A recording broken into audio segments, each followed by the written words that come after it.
wants to do this, or, you know, And she's in her apartment. she's in her also, apartment, too. she thought she felt it, and how she felt, and that, this is my world, you know, of knowing his world.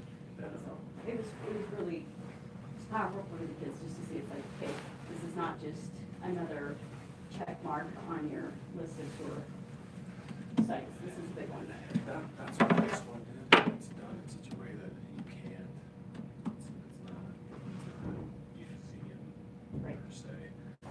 Go with the actual legacy. It is an interactive, multi-sensory experience. Like it's all over the fix.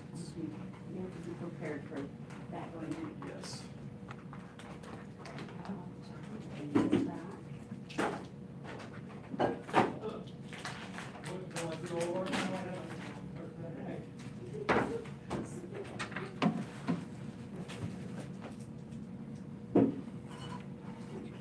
Is it okay if Jody sits right there? Yeah. Okay, I don't know where she is, but I'm just grabbing her stuff. Gosh. Who's got your little boy today? My husband has the day off, so Oh, he's that's watching. perfect. I have, Yeah, it's much better, at least when he's off, it makes me feel well, better. then you don't have to like give your mission. Right, right, A parent yeah, to say that or I don't looks feel good. as guilty, Yeah, yeah. yeah, yeah. No, I totally get it. My husband's on his way home from South Dakota, so he'll get home at 3 this Oh, morning. what was he doing in South Oh, Dakota? hunting. Last week I was Oh. golfing for the week. I was like, Stacy, do you ever work? I know, I was like, geez, But he flies out tomorrow to Philadelphia for the week, so my goodness. he's. This is why I can do this program, because he really isn't around that much anyway. The what? Why I can do this program, Stacy's not around anyway. That's true. He's always busy out doing Since he's out of town, so you have to do your own grocery shopping. That makes me so mad. That's the only reason. I like it when he's in town on Saturdays, because he does all the grocery shopping. Oh, that in is Costco. nice.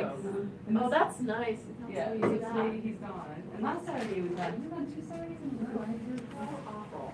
No, I told him I'm not very happy. He knows. Where's he at? He's in South Dakota hunting. He's on his way home right now. I thought they say Sturgis. Is that the time of year?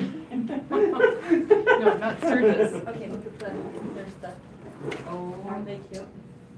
So this is Oh Sully's my God. performing how'd it, that and go? it was really cool. Sully They is have- the cutest thing ever. They have eight high school choirs, each sang their own piece, and then they all got together with the University of Utah Chamber Singers and their Cool. a cappella, and they sang this 35-minute Oh my Latin goodness, that was a piece long concert. with a full orchestra. I want It Carrie was to Cool. sing. fabulous. It was Who? Cara to marry who? Breitenreimer. Oh. I love Breitenreimer too. I don't even care. I still I want her to think, marry him. yeah, he's so cute. He Oh my is gosh, the they're best. cute. His mom was my babysitter So when I was sweet. growing up in Boise. Oh, So his grandparents and my parents are really, really good. Well, they were. His grandparents. there's all of them, so.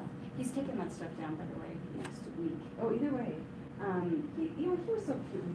Was he good? Oh, he's fine. He said, well, Kristen, I had to go through this stuff with you. And he started going, it's like, okay, whatever, I don't care what you do. I'm sorry. He's like, you need to send you. Good. Good. Well, and I want him to go, I think I want him to take Friday off school and go and see the kids. Yeah. I think it's a good idea. She said, Yeah. He needs to go see the kids. he's perfect. He's having fun out in nowhere, but yeah. He is adorable. He looks just so good. You can't say. I don't know. He's in the crowd. When he was first, he does work. I was like, oh, these girls on my phone. I was like, Does that surprise you? no. We are so excited for this, Donnie. 4 hours of statistics. Isn't that the best on a Saturday You know afternoon? what? I can't think of anything better at this point. I know. We'd rather do. Anything we'd great. rather do. Donnie, I want you to know, is as hard as statistics is for the majority of us, except for Tammy, who used to just get it right off the bat. No, Yeah. Last night you were spouting I stuff know. off. I was like, stop, what is she saying? I get the conceptual, but I don't get all the other stuff. The details. Well, I but don't know. you are so very patient and kind and You guys have and been awesome great. with us. And honestly, this could be a horrible experience. But because of you, it's not, and I'm being totally serious. Well, I'm glad it hasn't been too terrible. You guys have done really well, so. Well, and I think Yeah. helping each other has been probably one of my, mostly Janie helping the rest of us. Yeah. But it really, I don't know, it makes it so we're all in it together and we can do it. Yeah. I feel like this, my teens are all very concerned about me. They're always like, how's stats going? And they know it's my project and they know how bad I am at it. They're like, are you doing okay? Do you need some help? So, how'd class go this morning? Good? Anthony talked about his trip to the Savoy seminar. It was Uh-huh. pretty. Has he gone already? He did, he went Okay. last, it was, It was great. it was, It was great. yeah, it was pretty cool. That's awesome. It was, I didn't get my presentation then, I'm sure all of you missed that. Mine was on hip I hop wasn't music. planning on it. Send it to us, please. Well, I'm gonna do it for my, it's cultural appropriation, so I'll include what I was going to use, I'll put in my final. We just talked, that's what I was talking about with Jamie. It's cultural appropriation. With Post Malone and Oh, Spider-Man. yeah. Well, you need to make sure you talk during my presentation, because I'm No. really a novice at this, I just thought I'd do it because. Although, I gotta admit, you have, I mean, I don't care if you're not a kid, that Spider-Man movie was just awesome. I want to see Into the it. Spider-Verse? Yeah. I haven't Is it- seen it yet. Is it really good? It's, it my wife animation? is, it's kind of, it's like a comic book. But my wife, who's like, she's hard on movies, she loved it. Really? I've been Okay. wanting to see it really bad. That it's supposed to be fantastic. Yeah. Like I've heard film critics saying some of them it was the best film hands down of all of last year. Really? So yeah, It's just really well done, like it's. yeah, it won Best Animation Yeah, and it won some other Spider-Verse. awards too. Spider-Verse. I saw Yeah. the preview. I'm not And it's a- just, it's just I'm a not very an anime comical fan. take, I don't but know it's if it also goes into like, that, but It's the good. genre I'm not just into work for like, me. Yeah. but I did go see Captain Marvel last weekend. Oh, how was it? With my 86-year-old mom. How was it? She loved it. She really did. That's good. It's all about I girl like power. Yeah, I went with. I didn't even see I it as a liked girl Wonder power Woman, thing. so. Oh, it was a good movie, but you're right. It was a good movie. It was a good movie. I wanted to go watch it. It is girl Cool. power. It had the aspect of it. I wasn't- But it wasn't the whole driving thing. I just read Like the Wonder Woman was girl power Secret- too. Secret Yeah, I of liked Wonder Woman. I thought it was a No, good the movie. Secret History of Wonder Woman. Really? It is fascinating. Who developed, the guy that developed Wonder Woman, Really? and he lived he was basically a polygamist, and he had, this is the 1930s, right? And so he was a professor. He like brings in one of his former students into the fold, and they all have this but he's very feminist minded, and certain things like Olive Byrne, the second wife, she wore like bracelets on her wrists, like very, symbolically. And he also was the first one that invented the lie detector test, or that conceptual idea of a lie detector test. And then Really? it was patented by. So. Can't have, Right in the cash register. that's true. All right, well, why don't we go ahead and get started? Put them right here. We have Cami on our prayer and Janie on our spiritual thought.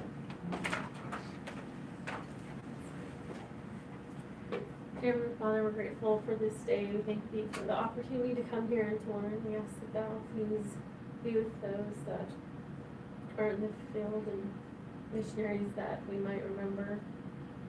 They tell them those things that are most important, and we ask Thee to please be with us, that our minds might be receptive to things that we need to learn, and we say things in Jesus Christ. Amen. Amen. So, I'm doing a presentation for the Grad Expo in a couple weeks, and I thought I was just gonna present a poster, and then they said, oh no, you have to set up a table and have an interactive piece, and I went, ah! So I started looking at inspiring, people who are inspiring, and some of the inspiring statements that we attribute with different people, either fictional or real. And this one caught me by surprise, only because I'm surprised I'd never heard it before. And I wanted to share it. And this is from Dr. King, and he says, if you can't fly, then run. If you can't run, then walk. If you can't walk, then crawl. But whatever you do, you have to keep moving forward. And it just really hit me hard. As individuals, we are all in our own place, all on our own journey, but we are all traveling together. and the best we can do is just keep moving forward. So that's my thought. Thanks, Janie. Okay, so before we get started, I want to just talk and see if people are interested in doing a review or study session again this time around. Yes. Okay, should we try to schedule that Yes. now? Thank you for moving my stuff. Yes. It's great.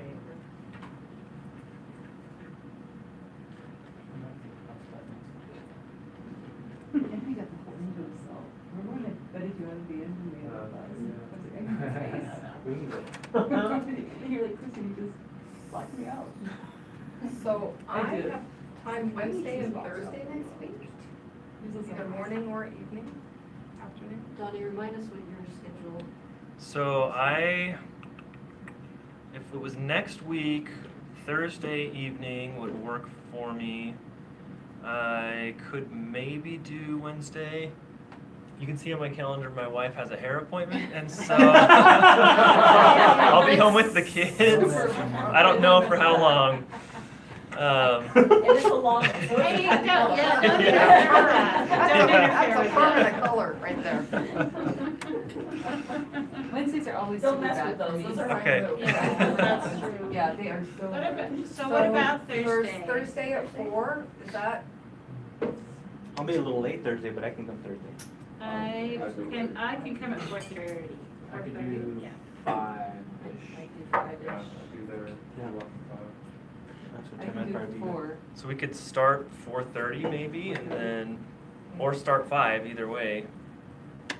I have to leave by 7, I have concert tickets. I hope we're not gonna go that long, are we? No, I mean, but we have, we've run that late before, so So- if we don't start till 5. What do you prefer, 4:30 or 5 start time? Doesn't matter, whatever's best for you What can guys. everybody do, I can I make either work. Can everyone make 5? Yeah, I would make 4:30 at 5. Let's make 5. I'll be here at 5. Okay. Can I come in my exercise clothes? Yep. Thank you. Is it before or after you've exercised? It's gonna be after, so I'm gonna be sweating too. Oh. This is kind of ends up right next to Yeah.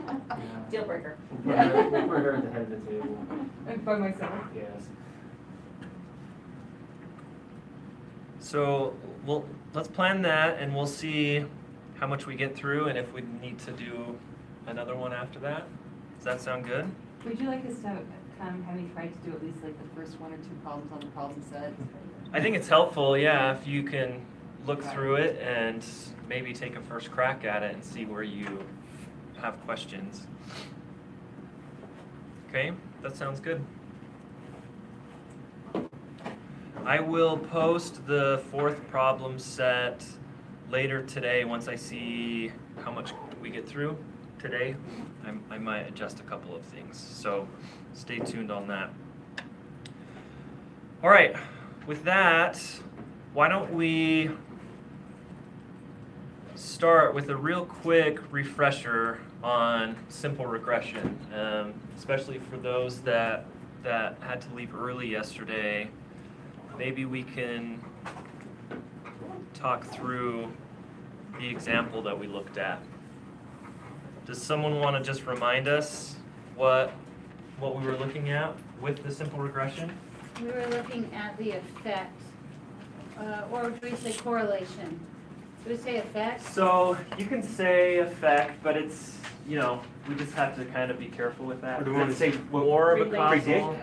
Yeah, you can say if it predicts. If the amount of money spent on advertising affected album sales, Yeah. Or predicts.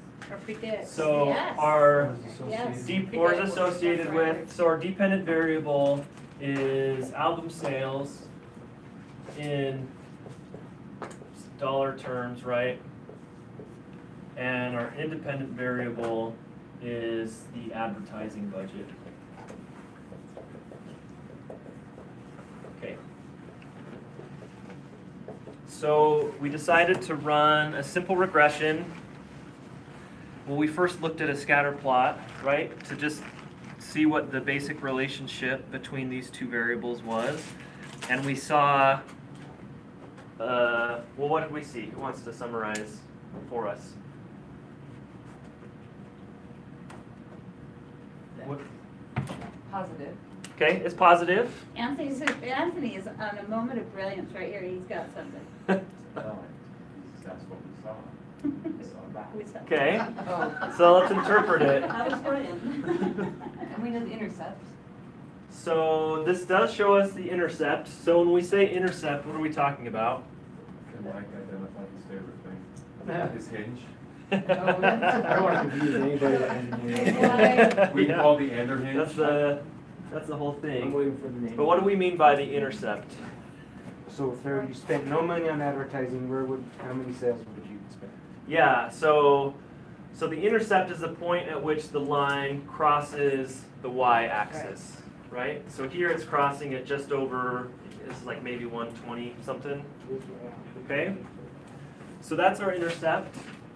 If we're thinking about constructing a linear model to represent the regression line, what are the two key components of that equation? The intercept and the slope.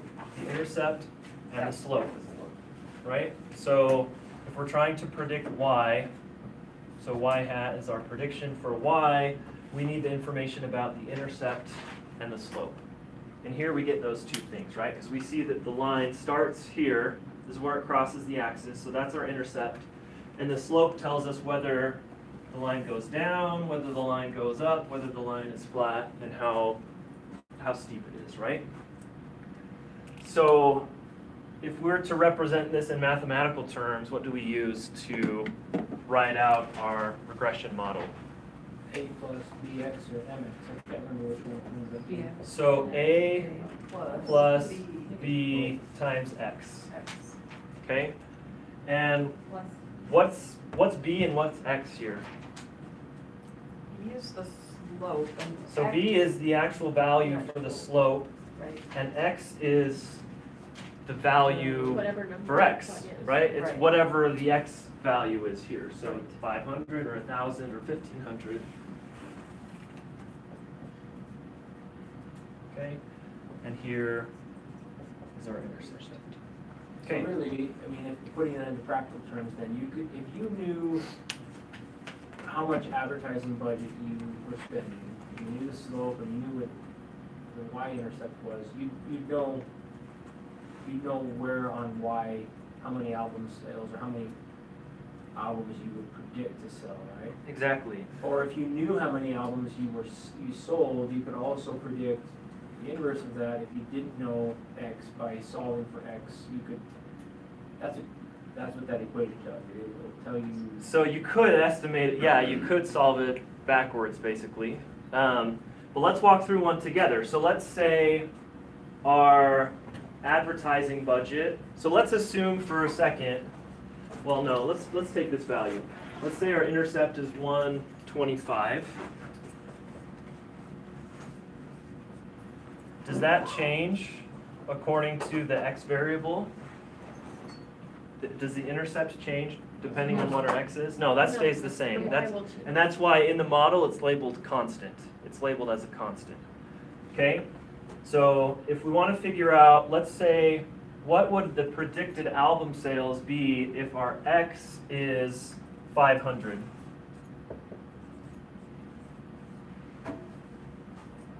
Oh, I guess we have to know the slope first, huh? So let's say that our slope, well, let's look real fast at what our actual slope is. 0.096. Where did you see that? Can you go back? Well, I went to the actual, Right. Model When results. we're It's looking at this. the coefficients. so when we're looking at the coefficients, it's the unstandardized coefficient B for our variable, the X variable. Okay, so that's the slope here. Why is it split? Sorry? Is there any particular reason why it's split B, because we call it because of? Well, because it's B in this Oh, the. model. Perfect. Yep. Great, I like it. So, and I guess we'll use the actual coefficient here, just to avoid any confusion, but we'll keep it just an even 134. Okay, so let's say we're planning to spend 500 $100,000 on advertising, what would be our predicted or expected album sales? Times it by 0.09. So we just need to multiply, so substitute that in for our X value, right? So we're 500. saying when X is 500, we're expecting Y to be 134 plus, what is this, 182? That's the total, 182 Did is you the know, Plus Y. did you Okay, know the let's- 500 just from that graph, saying, oh, look, there's the dot on that, or did you? So the 500, we're chart? just choosing. I'm just You could hypothetically Track saying, this for any point. what if we were hypothetically to spend 500,000 on the advertising, what would our predicted album sales be? So we're choosing the X value right now just for this scenario. Okay, so let's do this part first. So what's 500 times 0.096? 48, 48? I hope. Yeah, it's 48. Yes. Okay, we'll just keep it even here. So that adding those two together, we get 182, right?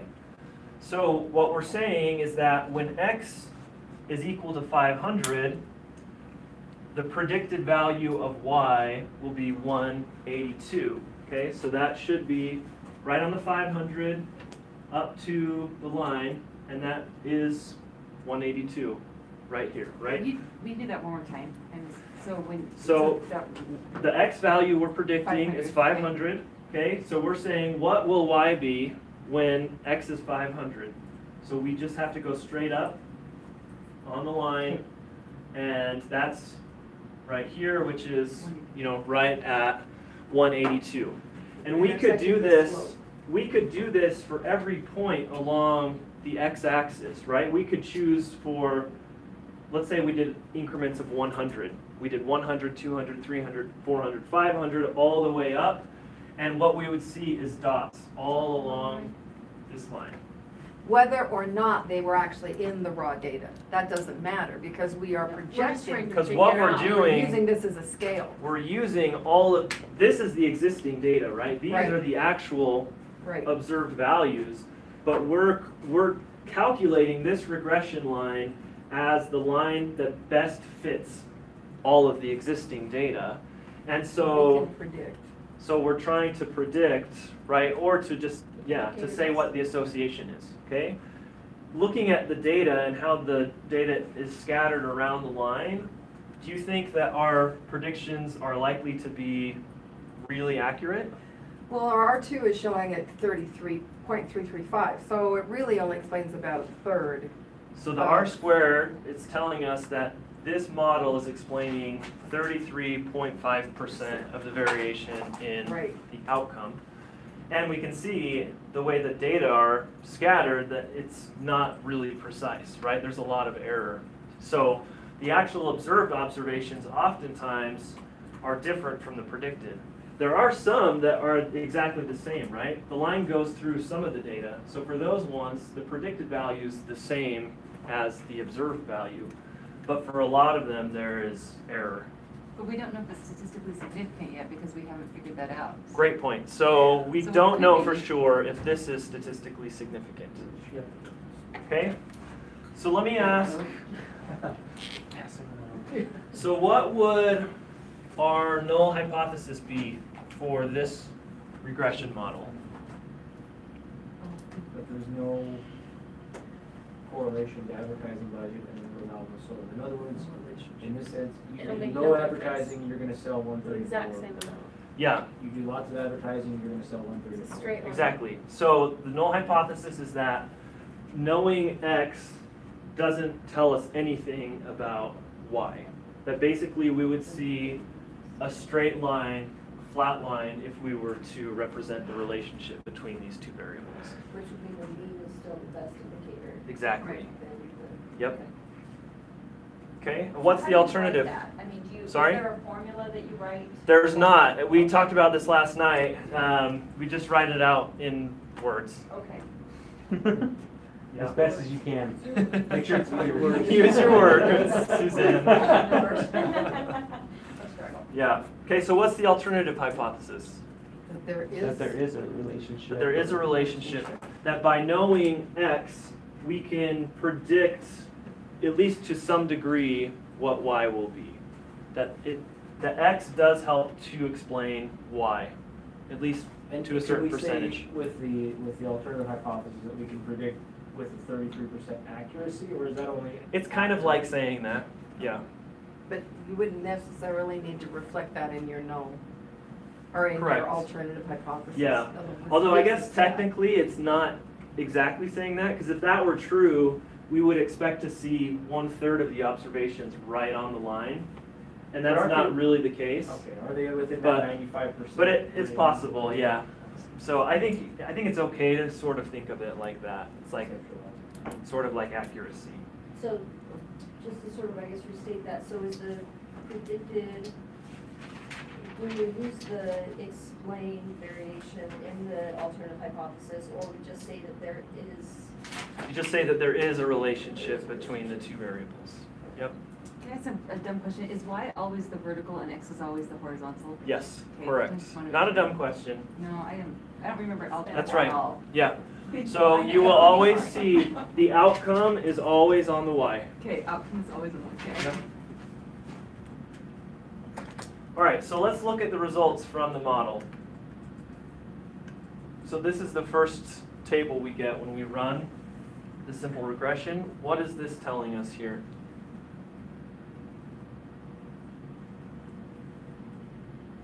so it accounts for, so the predicted outcome is 33.5%. Yeah, so the model, and in this case it's just one variable. Our X variable is explaining 33% of the variation in Y. Right. Is the X variable is the advertising dollars, saying advertising dollars predicts, predicts for 33.5% of album sales? It's associated with 33%. Yeah. And Yeah. 65.99% is our standard error, that's the unexplained portion, right? That is not necessarily right, because if we have 30.335 is the explained, then the unexplained is going to be 0.665. So that's But it's the adjusted R. close. So what's the adjusted So, R of the standard error? Adjusted is different. We'll get to that when we start talking about multiple regression. So it's sort of like the standard error is sort of like the standard deviation for the estimate, but it's not something that we really focus on. So you don't need to worry about If that. we think about it kind of in that balance, even though it's not exact, we're okay with thinking No, about because it? it's not always going to behave like that. Darn. So yeah, it's different from that. But we can think about that. Remember when we looked at the sum of squares Yeah. in the model? This is what shows specifically the share or the The explained residual. variation versus the That's what I unexplained was remembering. variation. Okay. Yeah. Residual. So remember yesterday we totaled these up. So here, if you add Yeah. 433,000 with 862,000, it totals this here. This is the total amount of explained variation in the model. This is the amount of unexplained variation. So to get R squared, we divide this 433 by the total. And that's what gives us the 0.335. So going back to that, that's the distance that all the dots are away from the line squared. Yes, that's what this is. Right, because we did one together where we have 4 observations and one was right on the line, 2 of them were right on the line, and there was one that was +2 away and one that was -2 away, and then we squared those and got 8, total of 8 basically. So if we ran this model, we would see 8 there. That's the total sum of squares. And then these other 2 are calculated by those other equations that we looked at. But yeah, basically, they're summing all the deviations of the observed values from the predicted values and adding them all up. So what I don't get is, I mean, why are that many called regression and why are the others called residual? The regression, is there within the, like a range of confidence or approximation on that line that those are closer to the line or within a range of the line? So- Why are they regression and residual? Well, I mean, you'd have to go back to Or is that to important? It's not these important, tell me. formulas. I'm telling you, yeah, this is black box stuff, so don't worry too much about it. Yeah, more so, You can just say black box and I'll show there you go. It'll be code. So don't get too caught up in how they calculate these, but it is good to know that this is the explained variation and this is the unexplained variation. I just wanna know why is it, what makes it explained? Like, I don't need to know black box. So here's- What does it mean? Okay, here's the other way to conceptualize it. Remember when we talked about correlation, we looked at this figure? It's saying there's total amount of variation in X by itself, there's total amount of variation in Y by itself, and then there's the shared variation, right? So that sum of squares regression that we're calling the explained variation is how much of the variation those two share together.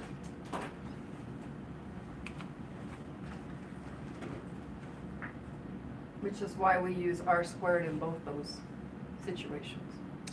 So They use yeah, the yeah, same- exactly. They use the same terminology. Yep. And when we ran this, I don't have the output here, but when we ran it together yesterday, we did a correlation first, right? We ran a Pearson's correlation. And what did we find for the result of the Pearson's correlation? What was the correlation coefficient? Hint, look up here.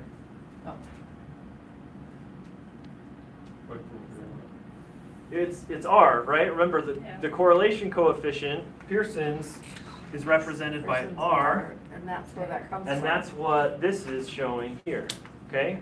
So when we have a simple regression, the value for R in a simple regression will be exactly the same as Pearson's correlation coefficient. Okay, so here it's 0.578. Like it starts there and then expands on that and gives us more information Mhm. beyond just the correlation. Yep. Which is why this is more powerful Yep. than just running a correlation. So how do we get from the correlation to the R squared value? We look at the scatter plot at the corner. Nope. So if I know that the correlation coefficient is 0.578, how do I get R squared? Yeah, Square it. Square Well, yeah. Yeah, okay? But it is I on the had no scatter idea what he was plot. talking about. That's So all we that just- is. It's just 0.578 squared and that's R squared. Yes, exactly. Yep. So, and say those terms again, what does R represent again? R, so when we have a simple regression, when there's only two variables, this is Pearson's correlation coefficient. So, and we use that for a simple regression. R squared we use for multiple regression. Well, you can report the R squared for either simple or multiple. That's actually more common to report that, because it's easier to interpret in both contexts. So it's pretty, so you likely won't see someone reporting just the R. Correct. Okay. Yeah. So when we report a regression, we want to report, so think about it like an ANOVA. What do we report when we've conducted an ANOVA test? So think about the APA. Variation. Analysis of variance. So- what specific results do you report in the APA formatting for an analysis of variance? Or for any statistical Effect test? size. Okay, P-value? so we do have, P-value, effect size. so what's our effect size here? It's the R. It's the R squared. Okay. We report our p-value. What else do we report?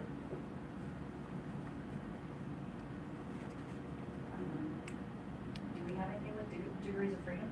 Degrees of freedom. What do the degrees of freedom correspond to? The number of- Sample. Sample size. Minus one. So it is related, yeah, good. But remember, so the degrees of freedom go in parentheses right after what? F. F or T or whatever the test statistic is. If Right. it's a chi-square, it's after the chi-square. right? So here, what is it we're reporting in a regression model? Is it the B? Because that's. no. So those would be for the specific coefficients, Okay. but for the overall model, It's a 99. Is it It's the F. Y? Oh, it's F. just like in an analysis of variance. Okay? So this is an F statistic. So let's say we wanted to report the results from this. I would start by saying that, by reporting the F value with the degrees of freedom, right? And you use the Both of the them. top one, so the regression one is the numerator, and the other one is the denominator. So you say F with the degrees of freedom is equal to 99.5, and P is here, is less than 0.001, okay? In addition to that, we would want to report the effect size, right? So we would want to add that R squared is equal to 0.3335. And typically then we also want to report the results for the specific coefficients. So most of the time that's your unstandardized coefficient B with its standard error and statistical significance, the p-value for each of those. So here you would want the intercept or the constant,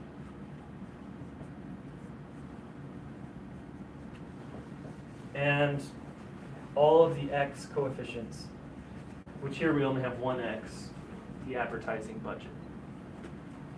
So in our problem set, if you ask us to report, is that a format that you would be okay with? Yep. Just that? No Yep. words? Well, you always want to interpret it also. Use your words. Words. Use your words. So yeah, because you want to be able to explain what the significance is, So in this context, we're saying that the amount spent on advertising is significantly associated with the album sales, right? So just to finish writing that out then, so it would be 134.14. And then what are the standard error? So it's here, they're right here, right next to them. And you can see that it's a lot more information than what we've reported before, right? Before, it's mostly been this, right? Yeah. And now we've got a bunch of additional stuff, and this is just a simple regression. That's Going a good forward, in task. multiple Yeah. regression, you're gonna have, 1, 2, 3, 4, however many x's, right? And so there's a lot more information. Because of that, the results of regression are usually reported in tables. So let me show you, we actually have a couple of examples. Donnie, on this, if the intercept would be the 134.140, and Yep. then the x coefficient, because we only have the 1, would be Uh-huh. 0.096. Exactly. correct? Okay, and then you would write it out by the amount spent on advertising significantly affects album sales. Correct. According to the study, because our p-value is, okay. Yep. P-value. Finish that sentence. But you don't have to, like we tried to interpret yesterday that for every, you could. I wanted to, so you don't have to necessarily, if it's useful to do that, you Uh-huh. can. And actually, hold on, let's come back to that. Let me Okay. just show you first an example I can of do the it. APA formatting. So in Learning Suite, under Content, there's this document, APA reporting multiple regression in a table.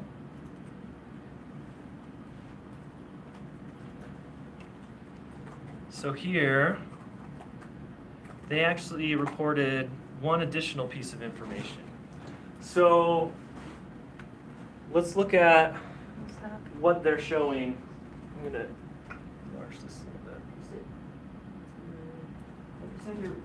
bit. Content at the reporting results, APA reporting multiple regression in a table.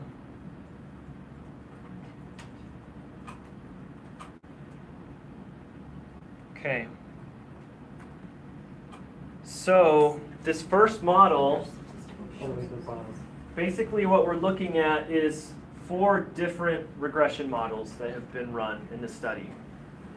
Let's focus on this first one. So model 1. So don't worry about anything from here over, but let's look at what's going on here. So this tells us that the outcome variable that we're using is wife's marital quality. Okay, it's an interesting outcome. Don't know how they measured that, but and then there are 2 independent variables that are included in the model: education and income. Okay, so what information is being reported here? The y-axis.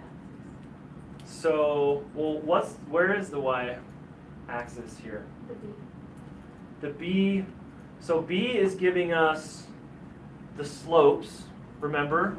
So the B's that are here would be the same as what we see here in the coefficients, right? So each independent variable has their own slope, right? So that's what we're looking at here. And then this is the standard error So why for is the that. intercept? They actually don't report the So intercept. it's not the x. And that's done sometimes. It's more common to include the intercept in the model and to report that. I would recommend doing that. But sometimes people don't. So it's the outcome. So then they have the standard error for that. And then what's this, do you think? This beta. That's the standardized. That's the coefficient, standardized coefficient, right?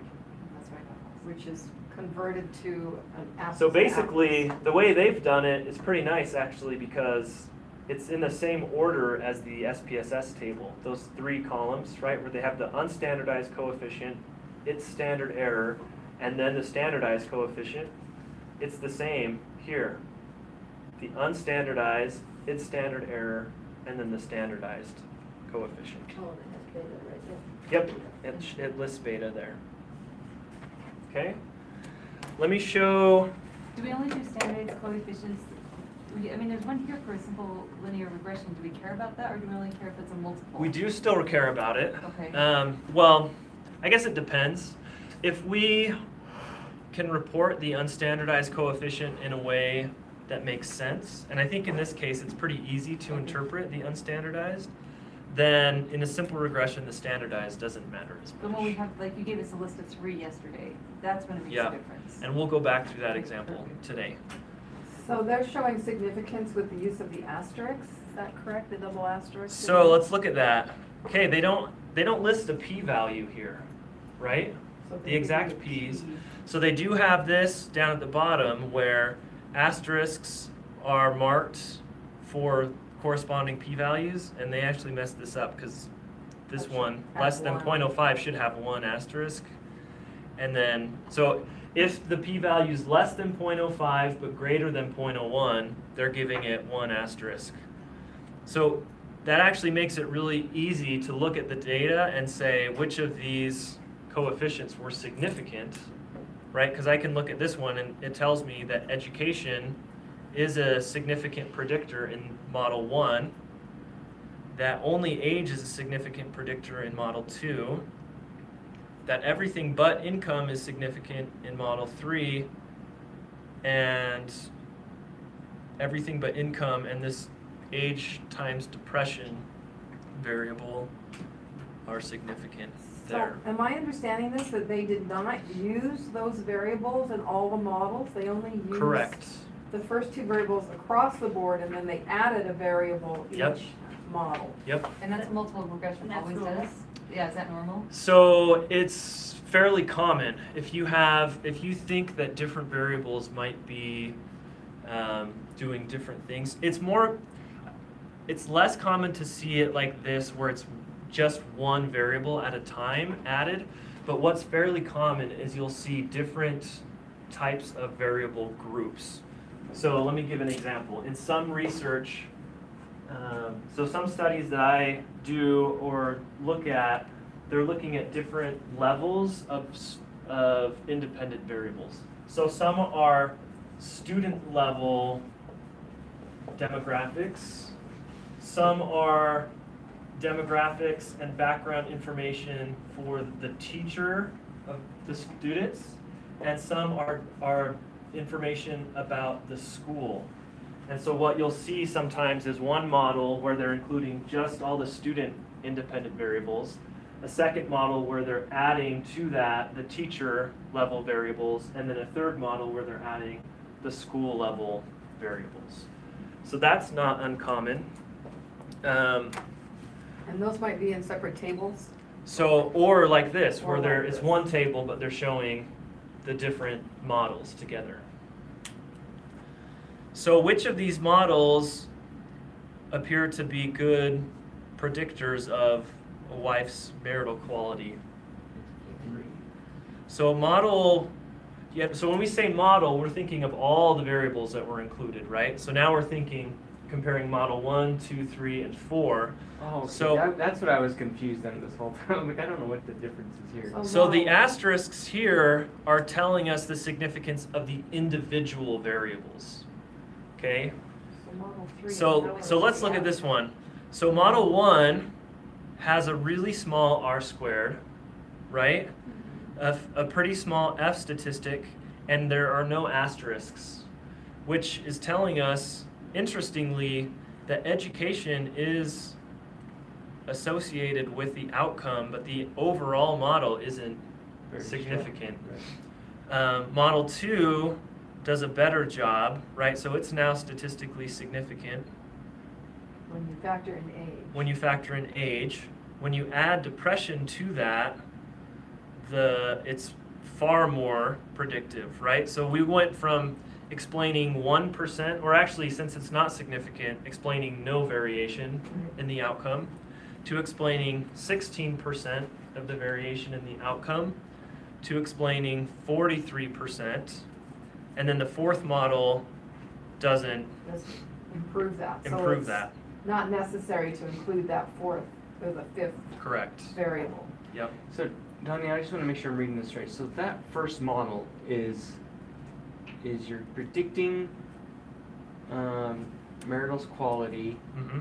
based off of the independent variable of education and income. Uh-huh. That's what it's doing. But that's not a simple regression, right? That is now a multiple That is regression because multiple. we have two independent variables. And so each of those models is going, so then the age and I guess And just adding. the age and depression is where I'm getting confused, because how come that's its own? Is that where they did a Dummery variable that we talked about a little bit yesterday? You're thinking about this one here. Yeah. Okay. So How this. come they didn't do that for the education and income to kind of keep those constant with the others? Okay. I don't So know. what do you think is going on with this? Age times depression. Are they taking the variables they already have? They already have age and depression by that fourth model and just somehow coming up with some, Something that's built on yeah, something, Combination of yeah, the some two. combination. So of the two. some combination. Why do you think we would be interested in some combination of age and depression separately from just age and just depression? Because combination makes a bigger impact. Because maybe age is important by itself, maybe depression is important by itself, but maybe there's some relationship between the two where once you get older, depression doesn't matter quite as much. Or on the opposite, maybe as you get older, depression has more of an impact than when you're younger. This is an example of a moderating variable. Remember moderating variables? We're saying that we have some sort of explanatory variable in our outcome. Let's say it's, well, here it would be age. Well, I'm going to say depression and age. Basically what we're saying is that we think that age might change this relationship by depression, between depression and marital quality. Or in other words, we think that at different levels or at different ages, depression, the effect of depression changes. And so we're trying to test for that. We're trying to see if the effect of depression is the same across all ages. And actually that's what the results are telling us here. There's no significance. And so it's saying then there's not really an interaction between these two. There's not a moderating effect. But It along just with, doesn't matter how old you are, it's across It's the the board. same. The effect of depression is constant across all ages. so but which one are they holding constant, like education, income? So that's a good question. And we're jumping ahead a little bit, but I think it's Okay. important to address that while we're thinking about these things. So in this last model, in model 4, we're including 1, 2, 3, 4, 5 different variables, Yeah. different independent variables, okay? And we have, let's say we're interested in interpreting this age variable, the coefficient, okay? Mhm. So how do we interpret this coefficient for age? 0.13.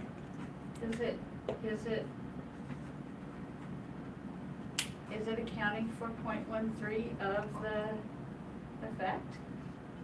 Yeah, but so what would that effect be? How would we put this 0.13 into context? Happier in marriage. The age determines Okay. how happy you are in marriage by Yeah. the. By 13%? By 13%. So, not percent, but what we say is as we go up 1 unit in this variable, Every time Yeah, one this is what it age, told me. so one One age. so, and we don't know specifically how this is measured, but let's assume it's in years, right? So as you go up 1 year, so let's say we're comparing someone who's 31 versus 30 years old, that their score on the outcome goes up by 0.13 in the outcome. Okay, that's what the coefficient tells us. And what it's also doing is saying, holding all of these other things constant. So in this case, we're comparing a 31-year-old who has an average level education, an average level income, an average Oh, level depression score, right? And so the only thing that's changing is the age. Is the age. And that's what all of the other coefficients are doing. It's saying we're holding everything constant. The only thing that's changing is this one variable, and this is the effect of that variable. So in this case, age and depression, like you said, doesn't make much difference. Not even significant. Even if it was significant, it doesn't really change that much. Correct. Okay. On their own, they do matter, They do matter. right? But yeah, the interaction of the two doesn't change Okay. those. So, So y, that's crazy. If this y equals mx plus b comes back to make actual sense in what we're doing. yeah, yeah, exactly. So we'll get back to that. I just wanted to share this as an example of reporting. Let me show maybe one other. Oh, one more question, Example Donnie. real So, quick. I Yeah. mean, in the reporting, because that's what we're doing here, is that you did your multiple regressions smaller to bigger. Can you do it bigger to smaller, or like, or I don't. You mean the model 1 having the Yeah. fewest variables? Usually you build up. Okay. I just thought I could share one example of my own as well.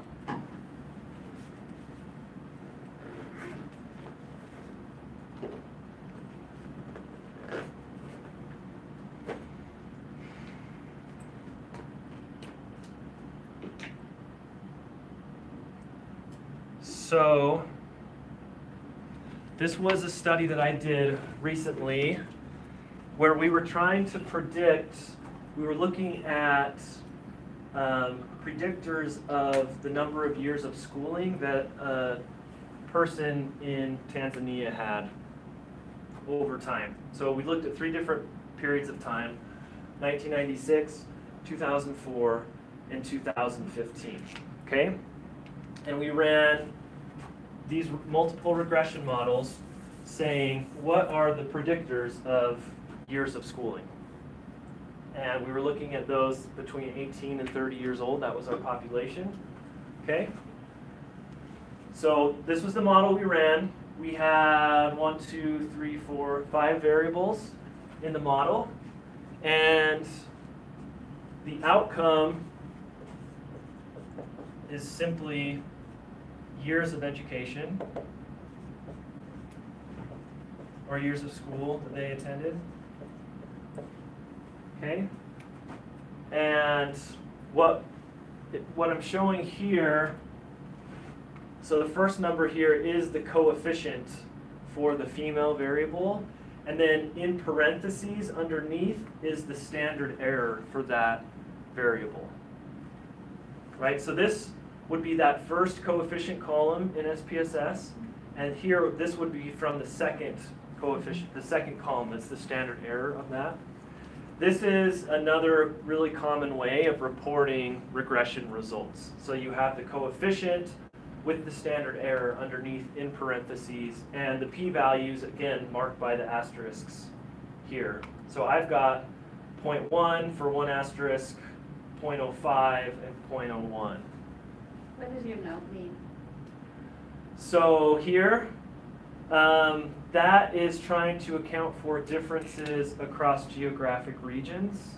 And so it's just a little more complex in trying to account for potential confounding variables where there might be differences in outcomes, you know, in a highly urban region versus rural regions, and you want to control for differences across those. So we include those in the models, but we don't report them because there's like 30 different regions and it really complicates things. So is that like when you were saying this is in Tanzania, Uh-huh. right? So you're saying anybody outside of Tanzania would be a different value? Like, and that would be the dummy variable? Like, you're not gonna look at, or a region outside of Tanzania? Well, so the population we're considering is just in Tanzania. Okay. We're not trying to generalize beyond that. But this is a sample that was randomly selected that's nationally representative of Tanzania. Okay. So that's what so we're not thinking beyond Tanzania, but this is for geographic regions within Tanzania. Okay, so what's the interpretation? Let's start with our constant. So that would be our intercept. What is the constant telling us here? So think about our regression model. So we're trying to predict y. Is that the intercept? That's the intercept. Okay? So 4.8, which is what? What does 4.8 represent? Years of school. Years of schooling. Yeah. Okay? So regardless of, So, and what the constant, in a multiple regression model, what the constant actually tells you is what the outcome will be when all the other variables are 0. So if someone if their father and mother have 0 years of education, if they're in in some contexts, the constant doesn't make very much sense because we broke up households into what we call wealth quintiles, which basically is the poorest 20% and then up to the wealthiest 20%.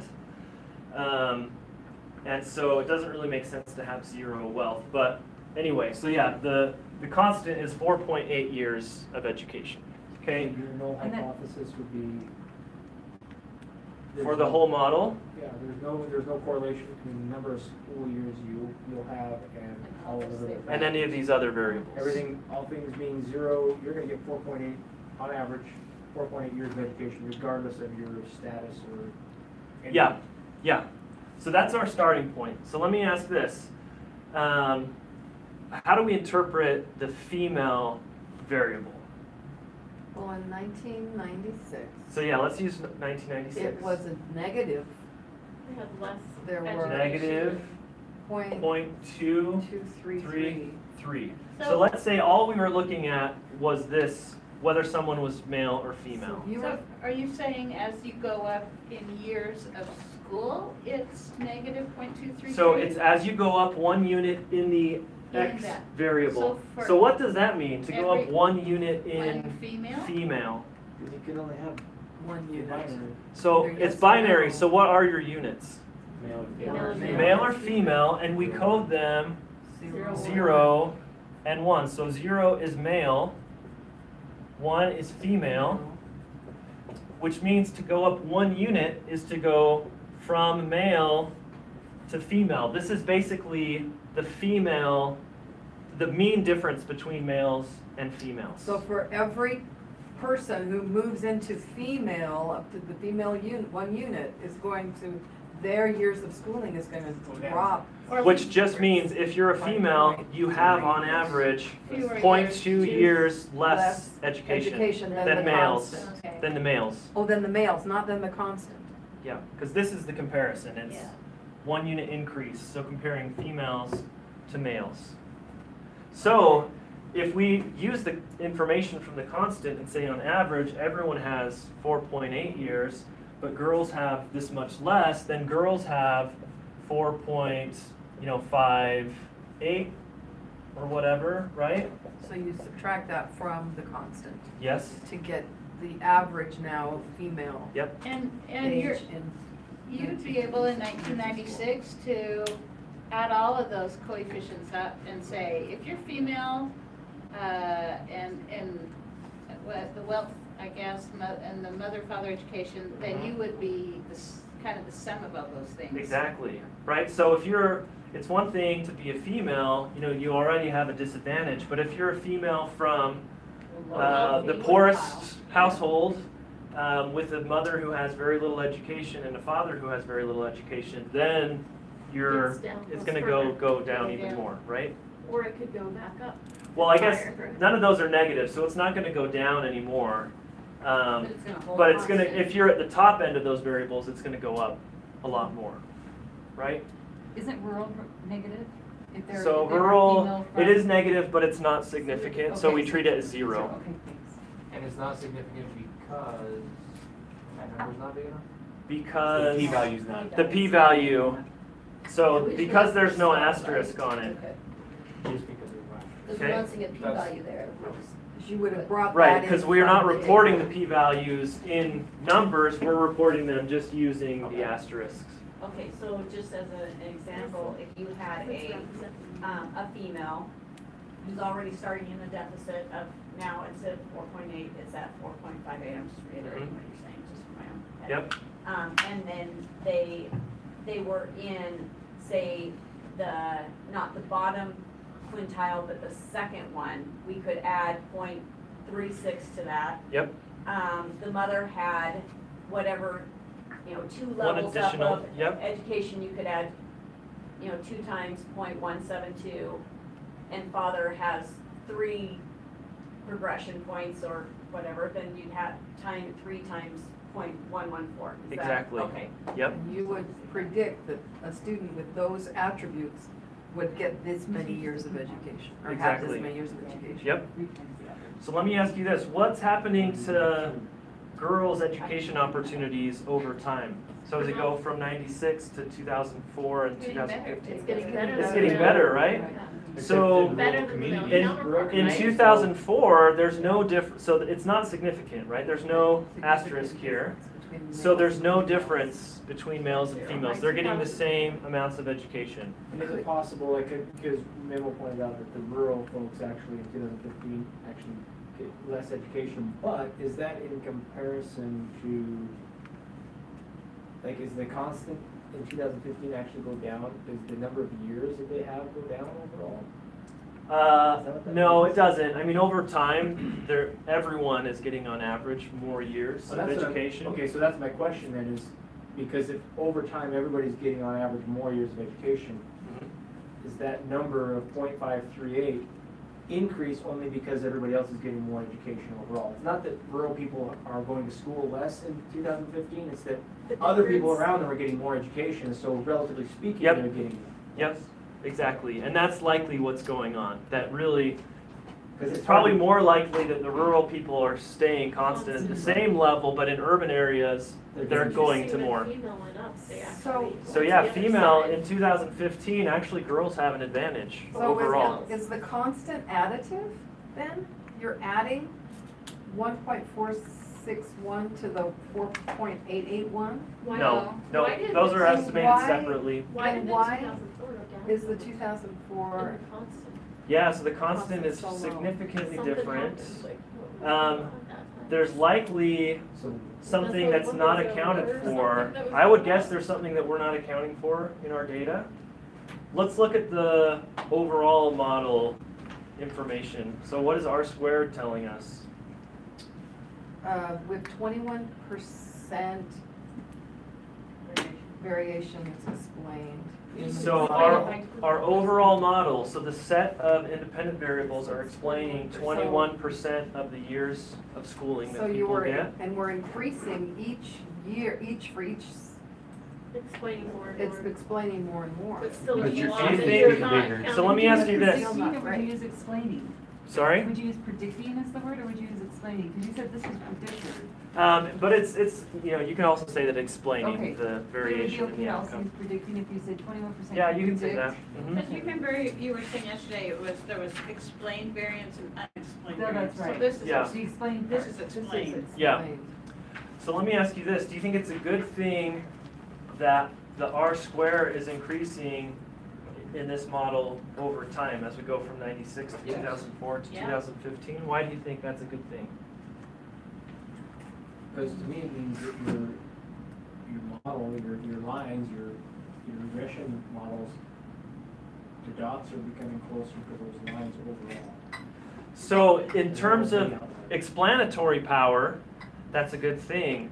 But think about the social implications of these variables, where we're saying, if I know if you're a female, if you're from an urban or rural location, how much wealth your household has, if your parents are educated, I know increasingly what your education outcomes are going to be. It's worse it for means a you're child. getting more stratified. Yeah, It means we're exactly. stratifying Yeah. our society more, right? Ideally, what we would like to see is that the amount of education received has no relationship to any of these things, right? We'd like to see equal opportunities regardless of gender, wealth, parent education, right? So actually, in the paper, we make an argument of increasing stratification in Tanzania with respect to educational access over time.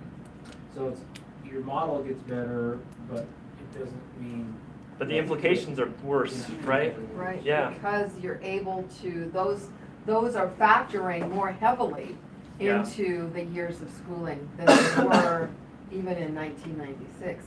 But I am intrigued by 2004. It'd be interesting to know if that was war or a natural Actually, disaster. so remembering now back to the data, there actually was a drop-off around 2004, which was a response to the government instituting tuition fees within public schools sometime between 1996 and 2004. So overall, there actually was a decrease in years of education between those two measurements.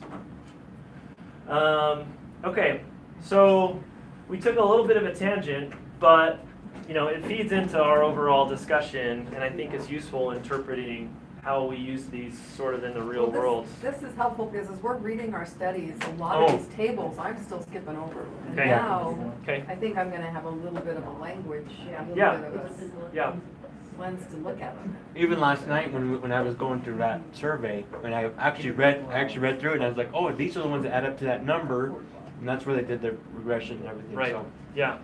you're right. Okay. Good. All right. And what's the, I'm sorry, can you go back one? What's To that this? guy again, The beta, the beta? This is the standardized Oh, that's coefficient right. that we see in the third column here, Okay. right And- there. And Okay, let's talk about interpretation of these. So coming back to this example,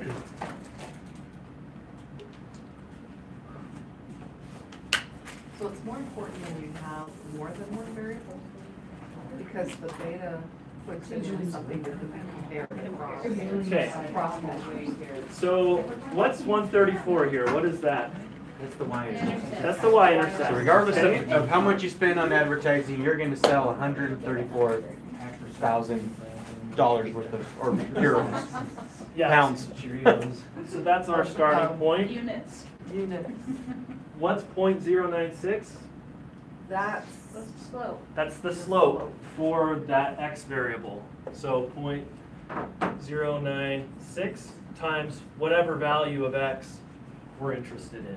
Okay, how do we interpret this? What does this actually mean in words? means for every unit, Rise That's over how the- much it goes your up. rise, every every unit's gonna rise by that much. So every unit you go up in X, you go up That this much in Y. Is it Why? $1,000? So if you So go about up, the unit? But when you say go up, you really mean going over on the x-axis. because I'm saying go up in X, so up means Yeah, so but going I'm from saying that if you- 1 to 2. So So this whenever is you going go- up in X.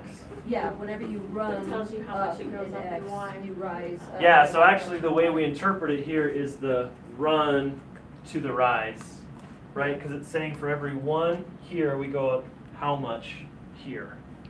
So that's the slope. So every, Sounds like your son is drudging up some stuff. Yeah. so every, because our units here are thousands of dollars. So what we're saying is every time we go up $1,000 in how much we've spent on advertising, Would be over on the x-axis. so let's say we go from 1 to 2, 1,000 to 2,000, we go up 0.096 in our album sales. Okay, so that's how much we're going up, $9,600. which basically. is, well, No, so it would be $96. 1,000, it would be $96. So you actually, So if you increase advertising by $1,000, You you're get increasing the album sales by $96 $96. back. Yeah, So your return for not very investment's good. not very But good. you're not accounting for other factors. in- Exactly. So Yep. good looks at the van and all that. yeah. So we will get to that. I was gonna say, do you wanna tell us a story? Oh, we'll get there. Yeah, we'll get there. Oh, you missed that. Wait, you're waiting now, you're waiting. We're talking about the ugliest rock stars in history. Mike was in a hairband in Montana. Oh, yeah. The Grizzlies. So, how do we interpret the standardized? Hairband with beard. How do we interpret the standardized coefficient? Is that holding everything else constant? So it's trying to compare equal units.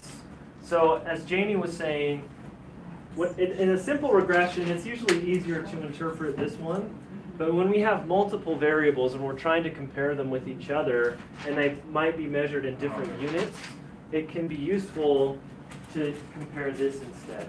Because what this is basically saying, as we go up 1 standard deviation in X, we're going up this many standard deviations in Y. So it does Oh, it's the an standard deviation, standardized and impact. that's what's standardized. It's standardizing, yep. And that's why when you reported your data, you only showed significance on the beta figures. Well, actually, not- I was showing these. I was showing the unstandardized coefficients. Maybe it's this one. This one's showing both. So it shows the unstandardized But they're and the only showing standardized. significance Although the significance in beta. would be for all 3 of those. Can you, Okay. so can you say that in English? Yeah. That?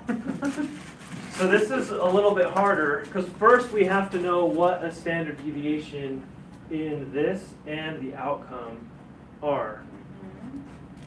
And we don't have it in the data. Does anyone remember it from last night? One was like 80. Got that?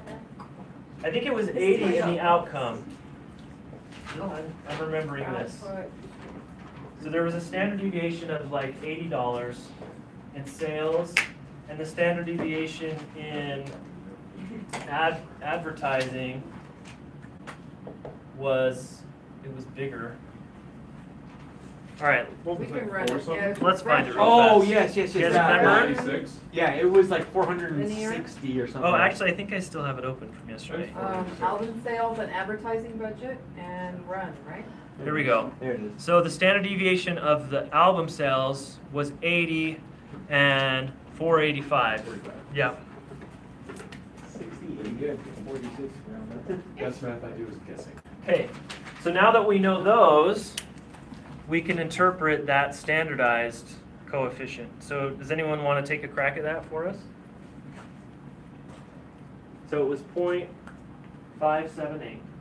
So for, We would love you to model it for us. So, okay, it basically is saying that if you spend $485 more on advertising, you'll get back how much more in sales? $80.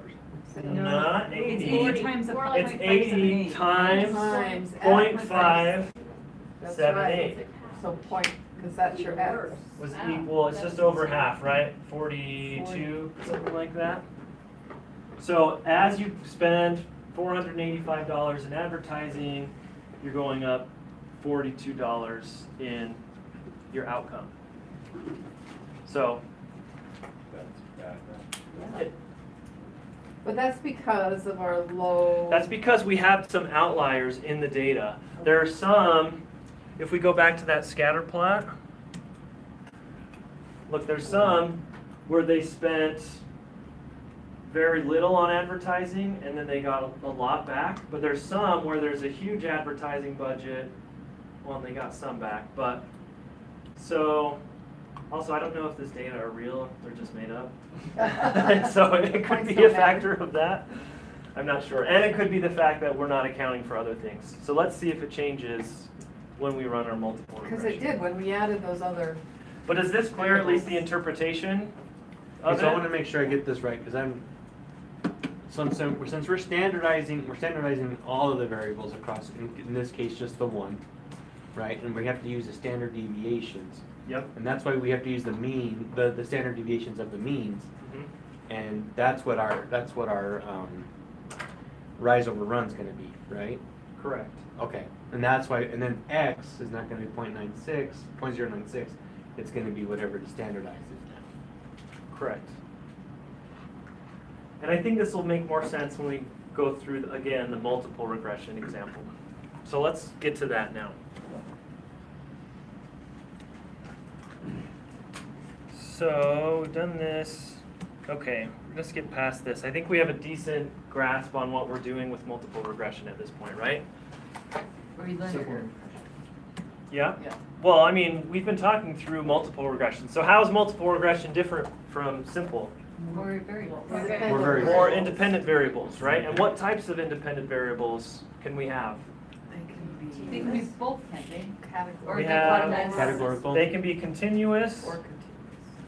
or categorical. If they're dichotomous. Perfect. So specifically dichotomous. Okay? Good? And we're just trying to represent the relationship between all of these variables and our outcome variable. So we use the same equation to represent the regression line, but now we're just adding more terms to the formula. Okay, so before we had y equals, the intercept we said it can be either a or you might see b sub 0. Okay, but then you have a beta for each x variable that you include. So you have one, so if you include one independent variable, if you have two independent variables, if you have three independent variables, and then this is just like the statistician's way of saying you follow this same logic up to n, which is however many independent variables you decide to include. And would you include that, if you were writing it out, you would include this infinity piece at the end? No, you wouldn't have to. So if like in your paper you were writing out, this is the regression equation that we're You using, would just end you it would in that. include these, although what would be different is oftentimes you list the names of the x's. So instead of just showing x here, you might have b1 times Gender. age plus b2 times gender, right? So people can see the actual variables that you're including in the model. Okay. So same thing, a or b0 is the intercept. That's just what's constant across. And then the coefficients for b are showing us the slopes for each of those variables, or the change that we see in y for each change in x. So x1 and x2. And we talked about how previously we were looking at a two-dimensional relationship like this, where we have an x-axis and a y-axis, and we can see that as you go up in x, you're going up in y. But if we add a third variable, what happens to this chart? So you have an additional dimension, basically, that we no longer have just a y and an x, but we now have a z axis. And so we end up with something that looks like this to represent the two different independent variables. So here you have your slope. So this would be the slope for your first variable here, and then your slope for your second variable there, which gets hard, to interpret. So most of the time we actually don't try to visualize these. I was gonna say, how many slides do you have? I mean, how many pictures can you really get onto here? So, well, if you add a third, you now have a 4-dimensional image, which I don't know. So it's like a cube now. Okay. And I saw someone tried to visualize this once, and it was blew my mind, and it was really cool, but it didn't make much sense to me. So that's why we don't see. So that's why we graphs don't usually, in multiple past dimensions. the two variables, just a correlation, an x and a y, we don't look at the visual representation. Instead, we'll look at the linear equation, and we might look at each individual scatter plot. So here, what we have is one dependent variable and 3 independent variables. And so these are each of the bivariate scatter plots. Is that what you would look at to meet your assumption Yeah. of linearity? Yep. So we got that okay. We got that. Okay. Basically, we have the same null and alternative hypotheses, where our null hypothesis would be what for a multiple regression model? Is it the same, just that there's no, the mean is still the best indicator, there's no, Yeah, relationship. but there's no relationship between, now it's the group of independent variables, so everything that's over here, all of this combined doesn't help us to explain any part of Which is why. the same as the simple regression, it's just now that we've added. Just the this, variables, what was all in the here same, changes. All of those still don't change. Exactly. So it's still just one null hypothesis, we don't do one for each combination? So good question. We have a null hypothesis for the overall model, but kind of similar to a post hoc test in an ANOVA, we have subsequent hypotheses for individual relationships, right? But we need to know if they're significant first, right? Well, No, you would not necessarily, because what we saw when we looked at that Mhm. example was the overall model in one of them wasn't significant, but the individual coefficient was somehow. That's not very common. I don't know even how that would work, but yeah, usually we look at both. We look at the significance for the overall model and then for each of the coefficients, for each of the variables.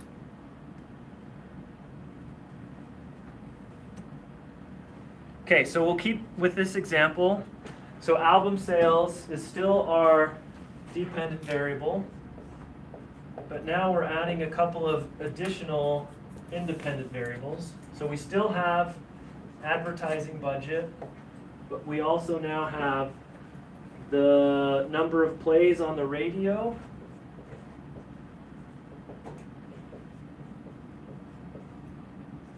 And I don't remember if we've got it in the examples on the slides, but we went through last night also the example including attractiveness of the band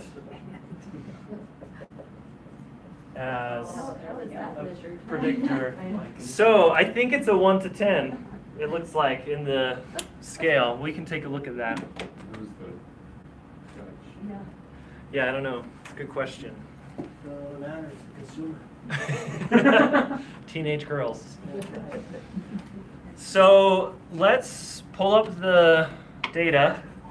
So it's the album sales data set on Learning Suite. And let's first do something like this, where we want to look at all the relationships between the dependent variable and each individual independent variable. So this is called a scatter plot matrix.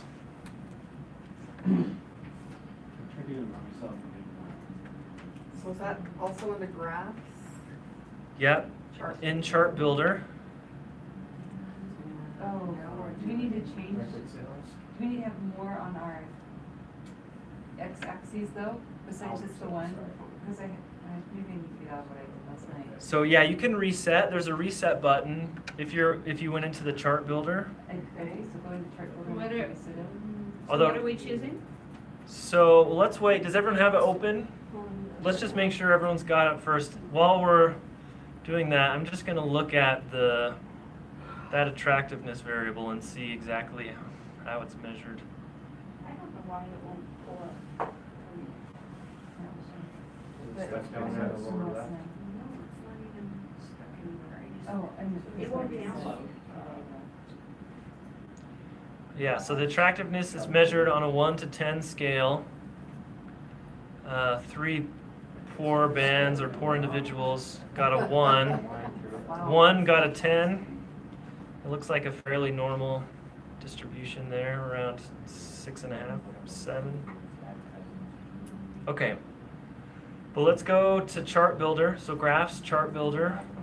I'm going to reset my stuff here. And one of these charts here shows like a little matrix, right? Little 4-panel with the dots in there. You can barely see the dots. If you hover over it, it tells you it's a scatter plot matrix. And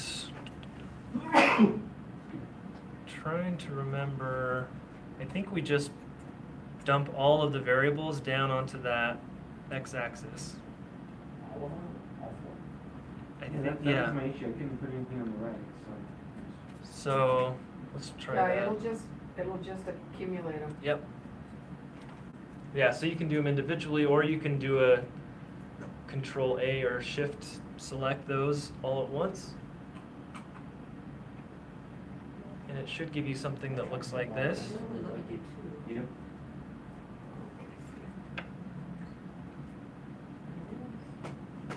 So, How do you put your fit lines on?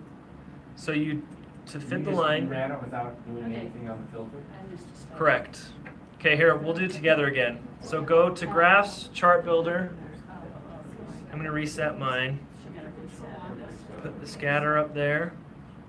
Yeah, if you shift and click so that all 4 of them are highlighted, and then drag them all over together, I think that's probably your best bet.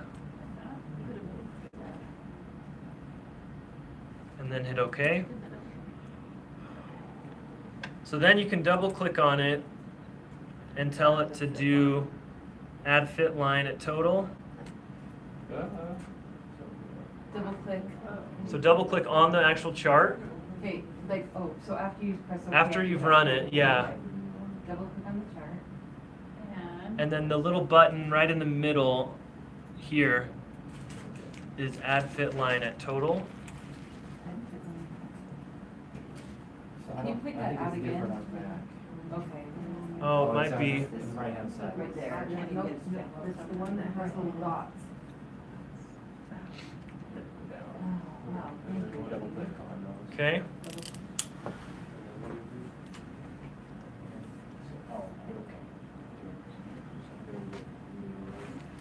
So did everyone get those fit lines on? They're not that easy to read because it's the same color as the dots. But if you can click on one of them. Can you change the color? Yeah, so if you can click on one of the lines, it should highlight them all. And then you can change it right here. Change mine to red or something. Should make it easier. Did you change it? So if you select one of the lines, and then up here, Oh, okay. Oh, drop that down to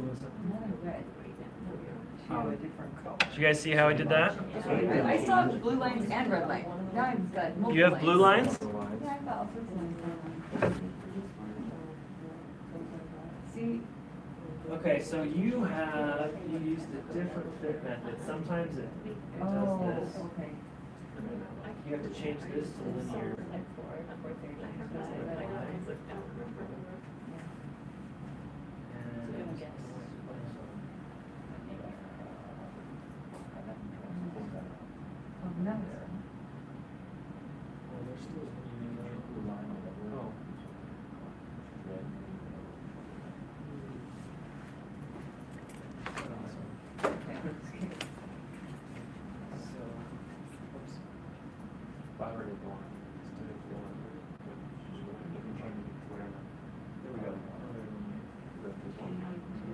Okay, so what did I do? Well, it was just the default. Sometimes the default is to fit a non-linear.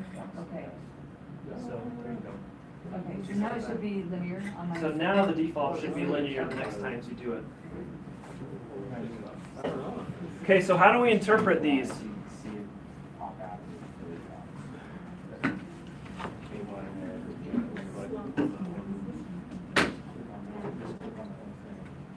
Well, look at attractiveness of band and advertising budget. Okay, That seems pretty horizontal. Yeah, it does. so it does, right?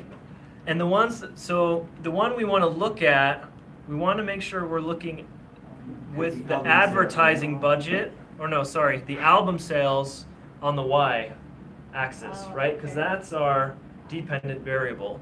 So the second row, those are the ones we want to look at.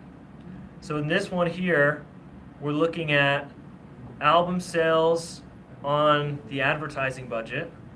That's what we already looked at that one, and that looks the same as the scatter plot we did before.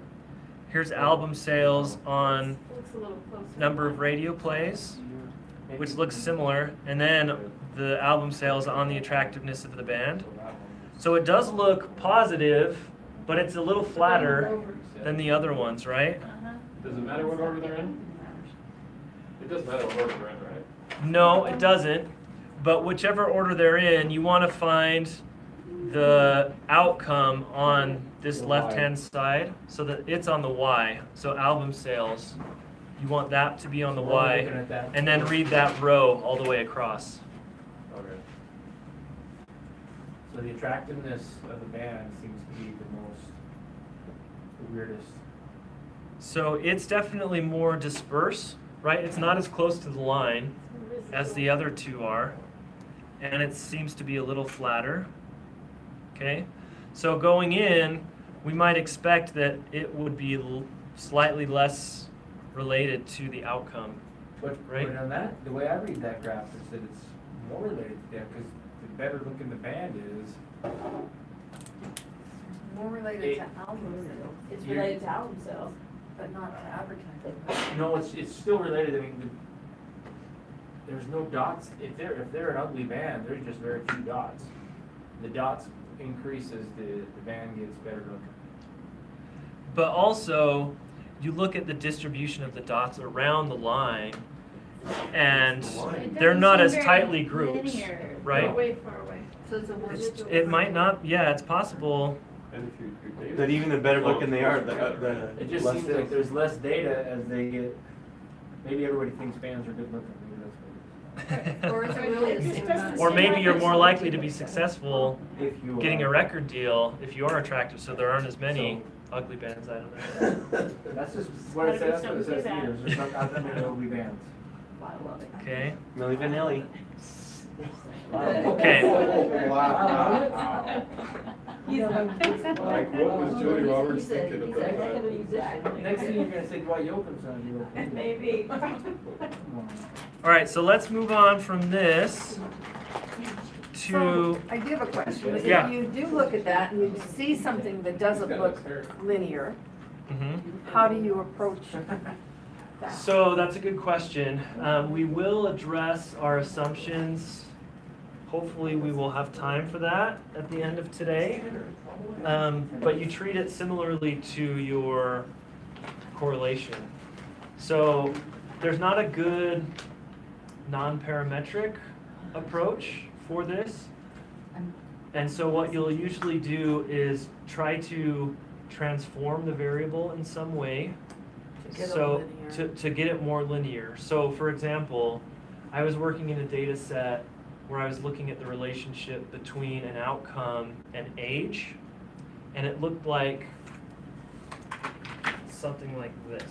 So if you were expecting a positive relationship between age and whatever outcome, you know, you'd expect it to look something like that, right, where it's going up over time. But it looked more like this, where there was an effect, but then it sort of leveled off, which is representing a non-linear relationship where there is an age effect, but it tapers off at a certain age. And so that is represented by actually an h squared variable. So if you look at the relationship between h squared and outcome and this outcome, it's a lot more similar. Yeah, it's a lot more linear. And so, but that's beyond what we're covering in this class. The other thing you can do that we've mentioned, I think a couple of times, but also aren't able to address in this class is what's called bootstrapping. It's a more robust approach that allows you to overcome some of the linearity restrictions. So, all right, so let's actually run this regression model. How do we do that? Go to analyze. Go to analyze. Good start. Regression. Linear. Okay? We use the same function for simple or multiple regression. Oh, No, three of them? independent. Area. So what's our dependent? Album sales. Album sales. And the other three are our independents, right? Okay. Do we do anything with plots? Let's look at statistics first. We want model fit. We want descriptives. We want estimates and confidence intervals. So that's under plots. That's under statistics. Okay, say those again. Model fit, descriptives, estimates, and confidence intervals. So that residuals, that's like a next level thing, but that's looking then at all the unaccounted for, all the unpredicted, and trying to predict the unpredicted. So it's going to tell us how far all the points are from the line. That's what the residuals are. But those two tests for residuals, if you. So these are going to report the descriptive information about the residuals. So some of our assumptions focus on the residuals. One is looking at outliers within those. So if you have some predicted values that are really, or some observed values that are really different than what we would predict, that can bias the estimates that we're making. And so we have to be aware of those. But right now we're not thinking about that. Oh, that's where that outliers outside of 3 standard deviations? Yeah. That's where I saw it. Yep. Okay, so hit continue. Plots, we don't need anything right now. So that's all we're going to do for now. Leave everything else the same and hit OK. So what we get are first the descriptive statistics, so the means and standard deviations and the sample sizes for all those variables. We have the correlations. So let's compare those correlations with what we saw in the scatter plot matrix. What is this telling us here? Let's go down. So this time, let's start with the album sales column and read down.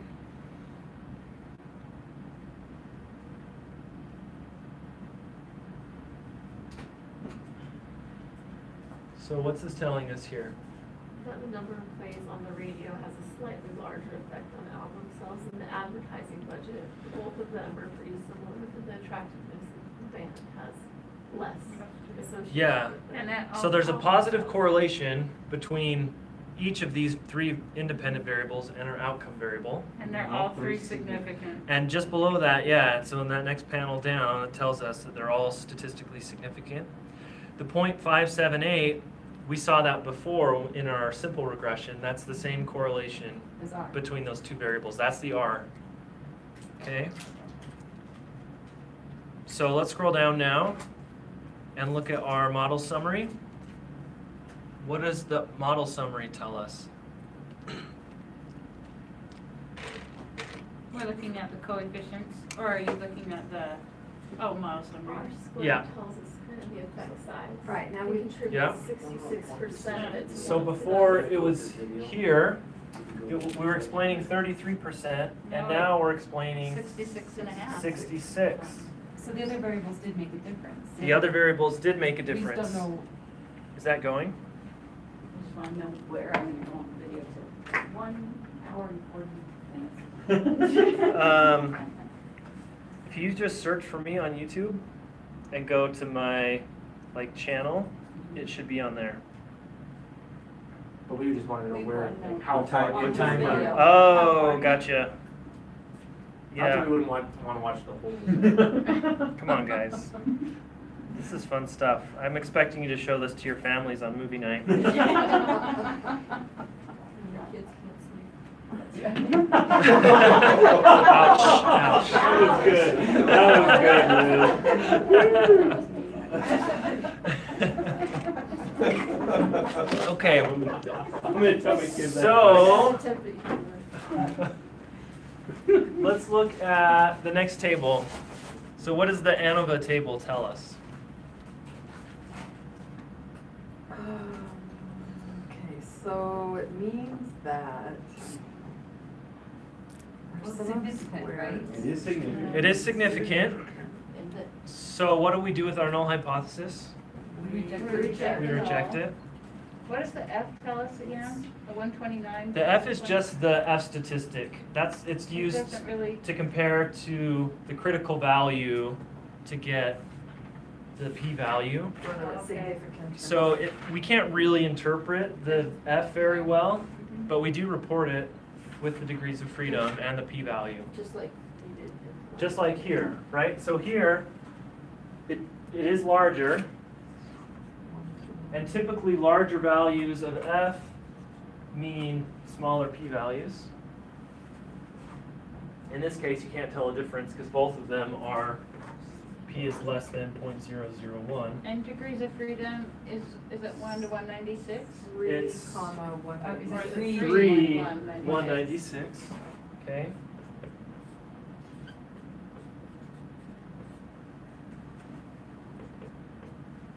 Okay, here's our R squared.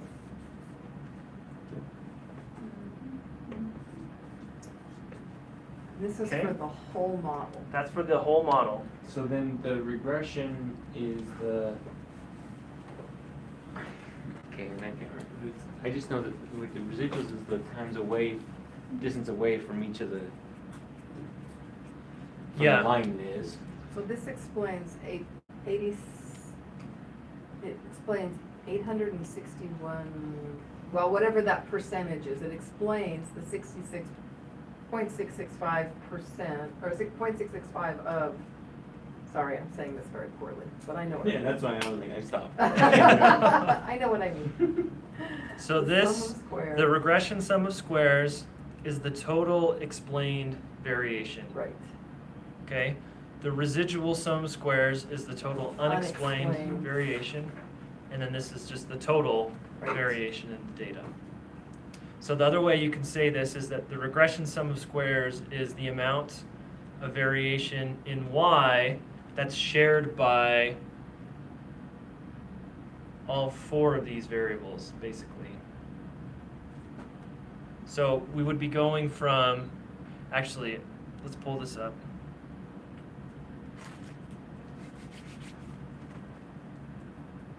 So we had this when we were looking at two variables.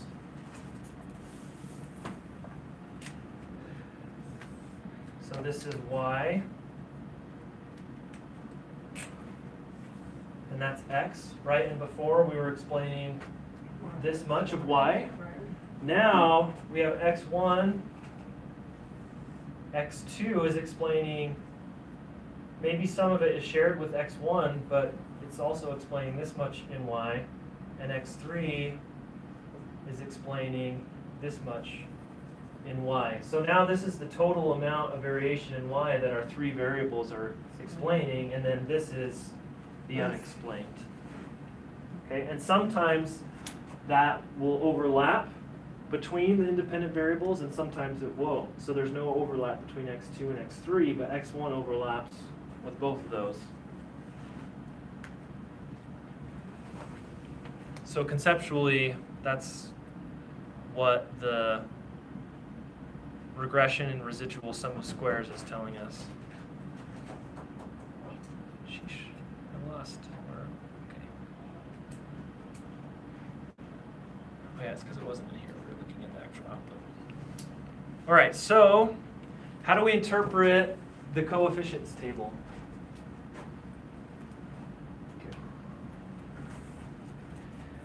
So regardless if you do anything, you're gonna sell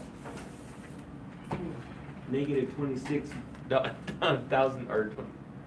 So what we're saying is if you spend nothing on advertising, if you have no plays on the radio, and the attractiveness of the band is 0, then you're going to have negative $26 in sales. How does that make sense? Then 0. It tells me that there is, Although, we here, reject the null hypothesis. this is important. This, so the significance, constant, right. the significance for the constant or the intercept is not significant. Yeah. And Look so at that we assume this to be 0 in that case. Because remember, remember I said before, well, you can have a negative constant. Sometimes it doesn't make very much sense. You couldn't in sales, but you could get it in a regression model where what we were interpreting was the sales when all of these are 0. And we have at least one variable, attractiveness of the band, where 0 is, we don't have any zeros in the data. It's what's referred to as an extrapolation. Meaning the model's trying to tell us something beyond our data. And sometimes when we try to do that, it doesn't work out. Because in theory, if your constant's negative 26, it's going to intercept on the x-axis. So, well, I mean, not necessarily. It just might mean that your y-axis starts at negative 50. Oh, okay. Okay. Right? I was thinking in the quadrant or four quadrant. But basically, okay, so one thing to point out, before we tested a few different null hypotheses. So for every regression model that we run, we have the number of null hypotheses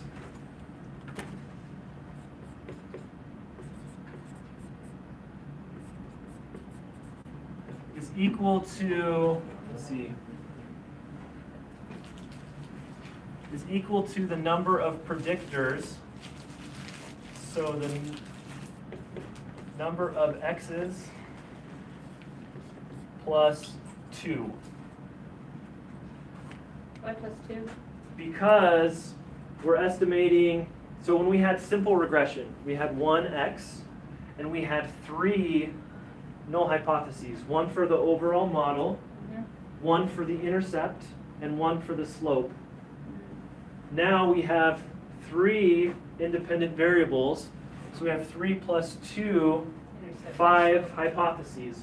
One for the overall model, one for the constant, and one for each of the variables. So we already covered the null hypothesis for the overall model. What would be the null hypothesis for the constant? That if, There's no difference. no, that the intersect would be 0. So the null hypothesis for the constant is that the constant or the intercept is 0. It's at 0. And here we have a non-significant result. So we're assuming that the constant It's is So we 0. retain that null hypothesis. Correct. Right. So And in let's this case, that means have that here then. you spend $0 So- on anything. Then our model is going to be somewhat like that. Although, as we said before, we can't really visualize it this way now because it's not a two-dimensional thing.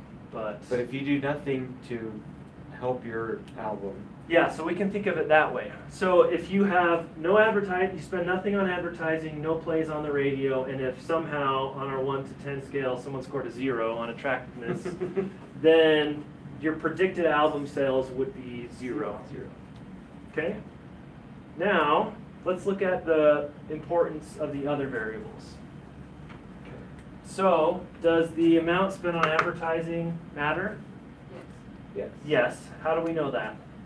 Significant.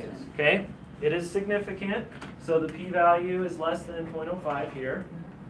Okay, does the number of plays on the radio matter? Yes. Yeah, it helps predict, right? It's also less than 0.05. Does the attractiveness of the band matter? Yes, but not as much. Yes? Okay, why not as much? It looks like it matters a lot. This is 11 compared to 3 and 0.08. This is where we have to look at standardized coefficients because those different scales are not comparable. Yeah, so what's our scale here? What scale are we using for advertising budget? Thousands of pounds. Thousands of pounds or dollars, whatever it is. We keep getting confused, I do at least. What's number of plays on the radio? That's just It's just one additional play, I think. And how is attractiveness of the band measured? 1 to 10. Okay, so these are all different scales. And so saying that 11 is greater than 0.085, it's not necessarily true, right? So in order to compare apples to apples, we want to compare the standardized coefficients. Because we're saying that a standard deviation increase in the band's attractiveness is going to raise the album sales by 0.19 standard deviations. That increase, one standard deviation increase in plays on the radio is going to raise sales by 0.5 standard deviations. Which means we gotta figure out what that standard deviation is, which in this case, then we know the advertising, but we don't know how many radio plays or what the attractiveness is. Yeah. Okay. So you go back to the data to look at what those units to measure are? Do we not, we don't have that here? We It's don't in the have that descriptives. information here? It's in the descriptives. So it was here. So we can get the standard deviations. So for 12 For more each of radio those. plays, No, it's, Yep. isn't it 12 times the coefficient? oh, no, yeah, you're right. Wouldn't it be 12? Well, no, times you're the- right. So for 12 more radio plays, because we're saying one standard deviation It's increase 12. in X is going to increase the outcome Oh. by That 80 times the 0.12, or whatever it is, right? Okay. Okay? But Well, the you just attractiveness will lost only me. increase it by 1.3, is that what that's? Okay, let's write these all out. Standard This is one of the most confusing Yeah. places, so If that's the 80. I'm gonna keep these all even just to make it, well, maybe attractiveness, we'll use the decimal there, okay? So here are the standard deviations, 80 for the outcome variable, 485 for advertising, 12 radio plays, and 1.4 in attractiveness. scale. Okay, so what we're saying is if we increase the advertising budget by 1,000 pounds, then we're increasing, oh no, sorry, No. standard deviations. Okay, by one standard deviation. So if we increase our advertising budget by 485, we're increasing album sales by how much? 0.511. 0.511 Times 80. times the standard deviation of the outcome I'm ready for this. times 80. So it's roughly, we said this before, about 42 or something like that. But if Right? Give or take, yeah. Here too. Where'd you get 12? Where'd you get 12, Donnie? 12 was, From the descriptive. so these are the standard deviations for each of our variables. Okay. And remember, they all look different because they're measured in different units. Okay. So that's why we multiply it by the standardized. So we're saying one standard deviation increase here. So that's an increase of 485 on advertising. Will increase the outcome by this many standard deviations. So it's by roughly half a standard deviation of the outcome. So increasing advertising by 485 will increase your sales by $42. Not a good return, but that's what the model's telling us. Right. Okay? That's just a standalone, that's not factoring in everything else, that's just for that factor. No, this is now accounting for That's holding the number of keeping radio everything plays constant, and yeah. attractiveness the same. Constant. But we still do have That one. 33% of our variation that's not explained by the model. So there could be other things that aren't accounted for, and if they were accounted for, could change this as well. And your 5.511 is coming from the beta coefficient, The standardized. standardized beta coefficient at the bottom. So when you increase your radio plays by, hold on, by one, it's going to be the same if you increase your radio plays, right? Because it's the standardized Are coefficient. very but- similar, they're almost Right. exact. So, yeah, so basically it's the same, right? 0.512. And don't quote me on the math, right? Because I just kind of estimated I there. think you're right. But it's basically the same. And it's still 80, it's So- not, As you go Because up that's to the standard deviation The standard deviation of of the sales. outcome. but, So you should go up 12. so how many more plays is that? 12. 12. So, because this is our standard deviation. Right. By getting one standard deviation up in plays, or by increasing the radio plays by 12, we're increasing the sales by this much of the standard deviation Which is of the outcome, basically 42. which is basically 42. And that shows a better, I mean, if you're a regular executive, it's better investment, right? To get 12 more plays. Unless Well, you it don't know depends. how much- Maybe we how much don't does know that the cost. cost, Yeah, right? we don't know the Cost cost of of getting plays. radio plays, right? That might be So at least $500. That's a dollar amount. Right? Okay. Okay, so do that with attractiveness of band now. Okay. 42 is the. This, let me say this. It's not as common that you're actually working out the standardized values like this. It's much more common that you're working out the unstandardized values. This is just trying to give you a sense of what the standardized means, right? What we're talking about with that. So let's work it out with the attractiveness real quick. $15. So if we increase the attractiveness of the band by one standard deviation, or by 1.4 on that scale, They all get makeover. then we're 1.12. increasing by 0.192 times 80 is 15.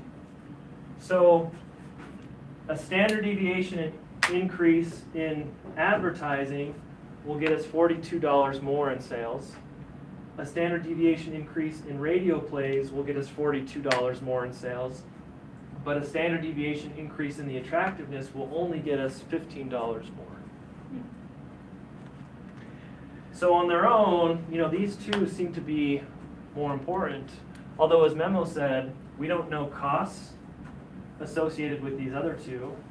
Maybe it's free to get more attractive band members, right? You just sign more attractive people. They don't even know themselves, right? Only they, Right. and that's the thing, only you as the record company would know. How attractive they Yeah, are. well, no, what that What's means as far as- measured, right. yeah. Maybe this is just evident, but is the 0.511 beta the standardization coefficient, the beta? Is that like the effect size? Like that's, the higher the beta, the more it's gonna, the greater the impact. Yes. Yep, And can you get up to, can you go beyond 1? you can. So that's black box stuff, but that's You can go beyond one. the higher the That's beta, it's like standardized. the effect size, and the higher Yep. the better. So the higher the beta, the bigger the effect size. Is that what? Correct. So the higher the beta, the more important that variable is in predicting or explaining the outcome. So can you then take those 3 betas and figure out of your 66% of explained variable, which of those has the greatest impact? Is that where you would look at that? Well, that's what we're saying is you kind of You interpret do. those So that you're way. saying of that amount, you're saying you've got 2 that are almost equal and you've got a little, so maybe, okay, yeah, so you've got 3 Are you variables. asking, can we split this out and say that 30% of the variance is explained by advertising? Right. Do Um, you do not, that usually? Not this way, Okay. but in the example we looked at here, you can kind of get at that. That's sort of what they're looking at here. Because, right, they ran this first model with education and income, and then they added only one more variable to model 2, age. The R squared went from 0.01 to 0.16, which basically tells us that by itself, age adds 15% of explained variation, Okay. right? Depression is far more important. That just by adding depression, you get a huge jump So up if there. this were done in the same way with sequential models, you'd be able to break out the impact Correct. of adding that variable. And in SPSS, when we ran the model, so in analyze, regression, linear, when we went to statistics, this box, R squared change, that's what that is.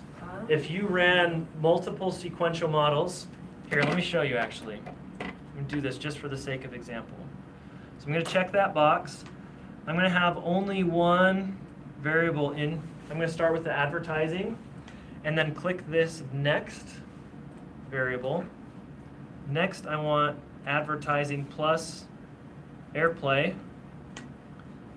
Then I want all 3. That's going to give me this, like the marginal increase in those over time. Okay, so here, So there's your 3 models. so those are 3 different models. In the first one, it's just the advertising. In the second model, we're keeping advertising but adding radio plays. In the third model, we're keeping both of those and adding attractiveness of the band. So this tells you that in the first model, it's the same as what we saw in our simple regression. R squared is 0.335. That in the second model, just by adding the number of plays on the radio, our R squared goes up here. And then this tells us this is the marginal increase. Right. So by adding that variable, we gained this much in R squared. And then by adding the third variable, we're only getting an additional 3.5% of explained variation. So which means attractive of the band, although significant, it has, the effect size is small. Although what's important here is that the order that you put these in matters. Because, let me do this. If we had started with attractiveness of the band, it might have had an initial R square higher than 3.5. This is saying that above and beyond the other 2 variables, this is what attractiveness adds by itself.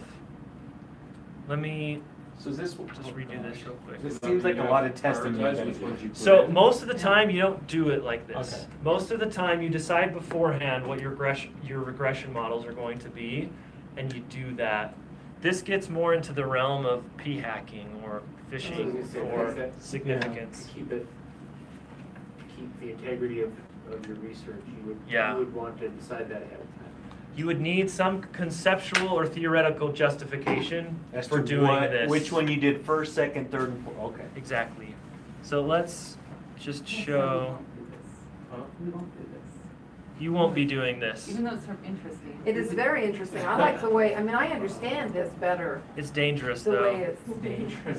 There's gonna be a Mark Wahlberg. Can we do- yeah, that's- That'll increase your hit on your YouTube channel. Yeah, it's interesting, but dangerous. I can But just then- see the track. You gotta know what you're doing. Yeah. Somebody take a picture of me now. So how do you decide which one to do? See, look, so here, if we included attractiveness first, its R squared by itself is 0.10. And so it depends the order that you put these in. That, okay, Okay, so so don't be pee hacking. No, it's just fascinating to There's me. gotta be a that Mark you have Wahlberg to meme know. for pee hacking. There probably is. So, and that's why it's so important to get our concept, our never mind. Your conceptual framework. Yes, our Everybody else is left. constructs and everything. Yep. But if they're all, if you think that This has the got to be effect of you guys. all four of your variables are equal, or you don't know, then how do you determine what, You still, it's best to include them all together. and just do them all, and then Because doesn't then, matter what's then it ordered? doesn't matter. Then it's showing you, This is Okay. my Monday. holding all the other things constant, what the individual effects of those are. So that's why you don't run the model series. There is a. So that is I did called, that. that's called stepwise regression. You guys might come across that in some of your readings. So yeah, doing it in this way is called stepwise regression. Stepwise. Or some people refer to it as hierarchical regression. It's not a great approach. And so you've got to, I mean, and that's where your research really does, not even your construct, but then your research behind that is also got to be. Yeah, exactly. All right, let's take a break. Are you seeing the body language? This is deep. You know how deep this is? If you had told us, this is why we don't start with this on day one. Yeah, And Yeah. This is really. but I mean, this is, you can see why we build up to this because of how much this can do, right? My wife was expecting our first child. Well, to be Well, honest- that's why it takes 2 semesters. And Yeah. my wife does not like. Well, ideally well, I think more. not only 2 semesters, Jane, but I think also what we learned with Sterling. Although at the time I was like, what do we? Yeah, this looks like about a good. Now it's just. Stop. This is so important that we get Yeah. that whole framework nice and concise. Right. That we get, That's right. so because this is dangerous. I mean, in reality. See, I want to take, no, I don't, but I would, I think I'll do better. I would do better if I took if I retook the GRE math right now. Uh-huh. I'd do so much better. Oh yeah. Because I'm basically going to this from pre-algebra. I mean, that's the gap in my math knowledge. Uh-huh. I did get relaxed about this. It's amazing. And then Sam. Yeah. And then Sam went swimming. And then my kids are like, Well, if you just watch how it should have ended, this movie should have been a lot. Are you gonna give us that pre-assessment at the end of the They made year? it that way.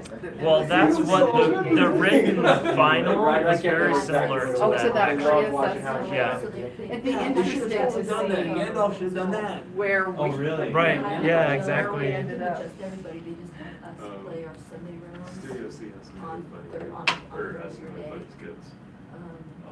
And someone was like, oh, that's so cool, that one They, thing is they not have, changed. And have I'm you seen the like, one where he goes into the, Dumbledore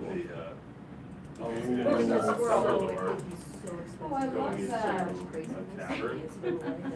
Because they were what, a 1 or 2 seater? And so it's this whole dialogue of, he basically like does a comparison between Ron and Dobie and Gallo. Yeah, so in some ways it might be And like Dumbledore goes through like explaining, and then I mean, I guess it would have. Dumbledore I mean, I see it If as the, like if they It's go like, to. I'm talking about the same person. And then he starts going through the scripture of like, name this person, and then he describes like Hermione Granger But wouldn't that and. be an inequity? Did as they far throw, as did they throw men's Star Wars in there as well? No, Or is it- that a different no, one? that's I would the question that, because the there's a story Saturday, store. Monday. Like when they go in and. Yes.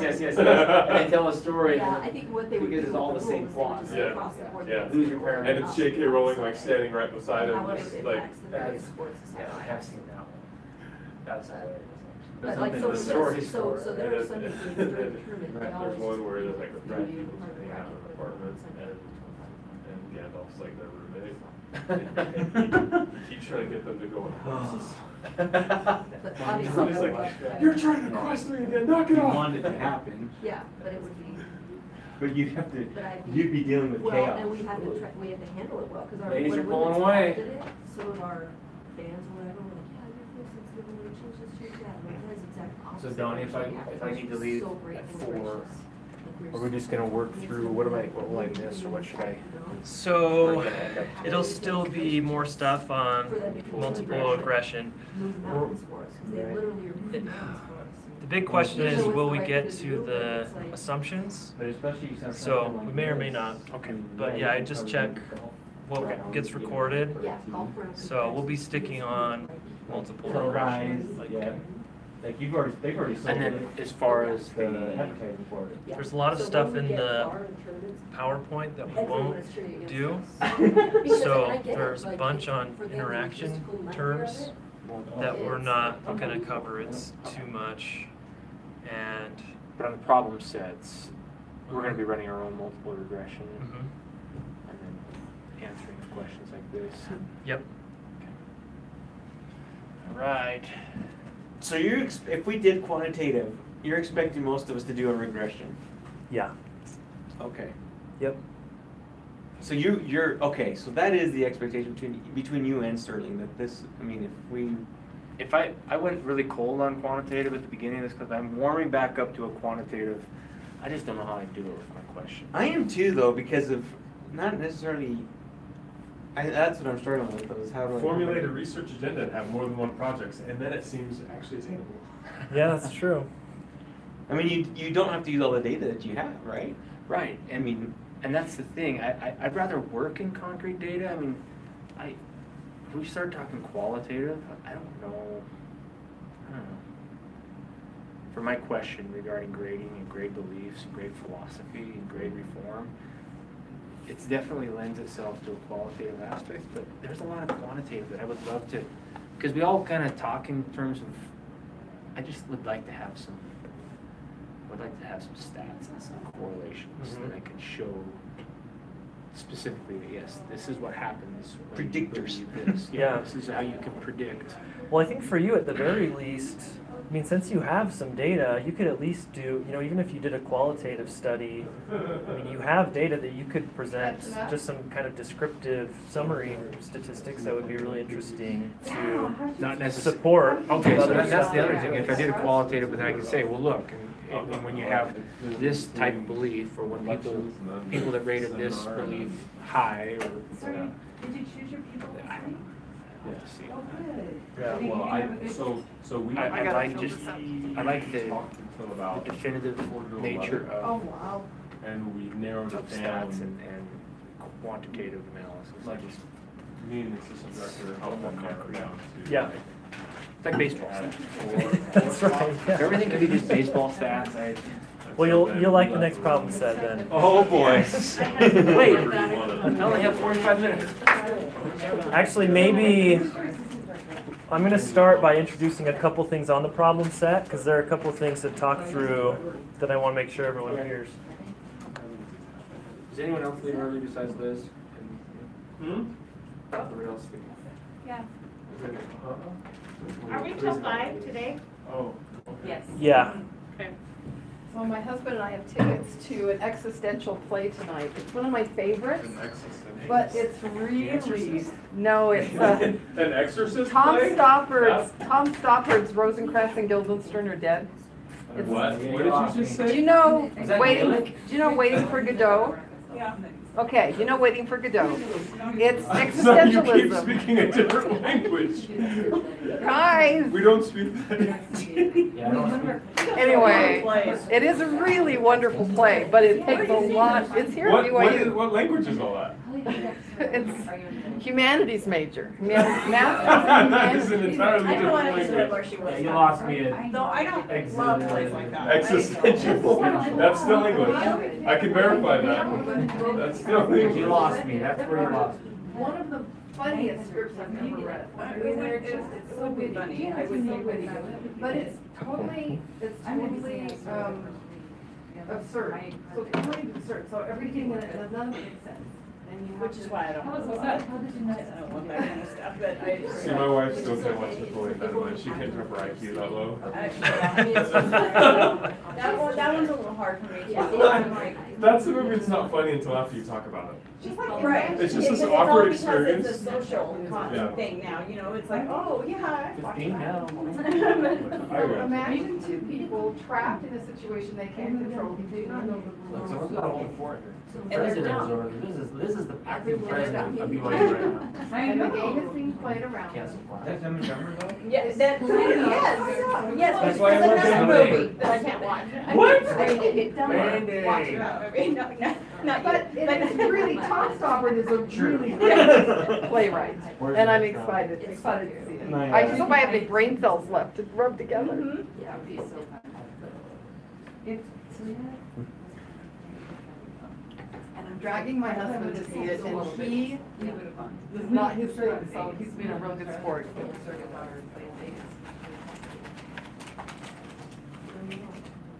So the United Airlines becomes the first U.S. airline to offer non-binary gender options. Mr., Mrs., or MX. Some people judge the flight. MX. I told you guys the story of that MS, right? When I just finished my master's degree, and my whole family went somewhere on a trip together, not because that. Without you? No, I was on. Oh, okay. You graduated from I also just finished my master's degree, and our whole family went, was going on this trip. And, so I get my paper plane ticket, we're all there, and it says, like, MS, postpartum or something. And I go to my brother, and I'm like, oh my gosh. I didn't even think I put in that I had a master's degree. It's like, you're a moron. That means this. He goes, that means you're not married, Liz. I was like, oh, thank you for that. That is funny. Congratulations. Is that I like would an honor totally, thing for the federal government? I would totally have made, I would have totally gone there. I Because it was really just would have. totally on my mind. I was like, I would have oh, totally gone there with you. I would have been right there. Yeah. It's like, oh, that's you're not married. It's like, oh, yeah, thanks for that. How old is your brother in relation He's to 2 you? years older than me. Okay. Yeah. That is funny. Okay, let's get started. So, I want to cover one thing on the problem set that I just posted to Learning Suite. So it's on the schedule on its due date, which is April 12th.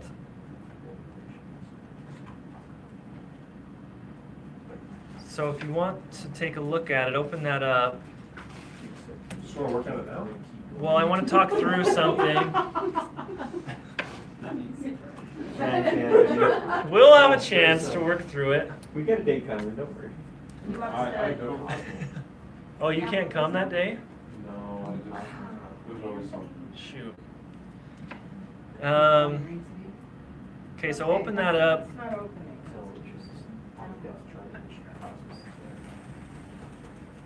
Okay, now. Okay.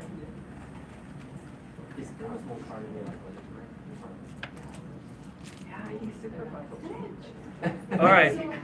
You taught them all the dunk? Try that. So, unless we get super speedy in the rest of our time, I'm expecting that this is what the final problem set will look like.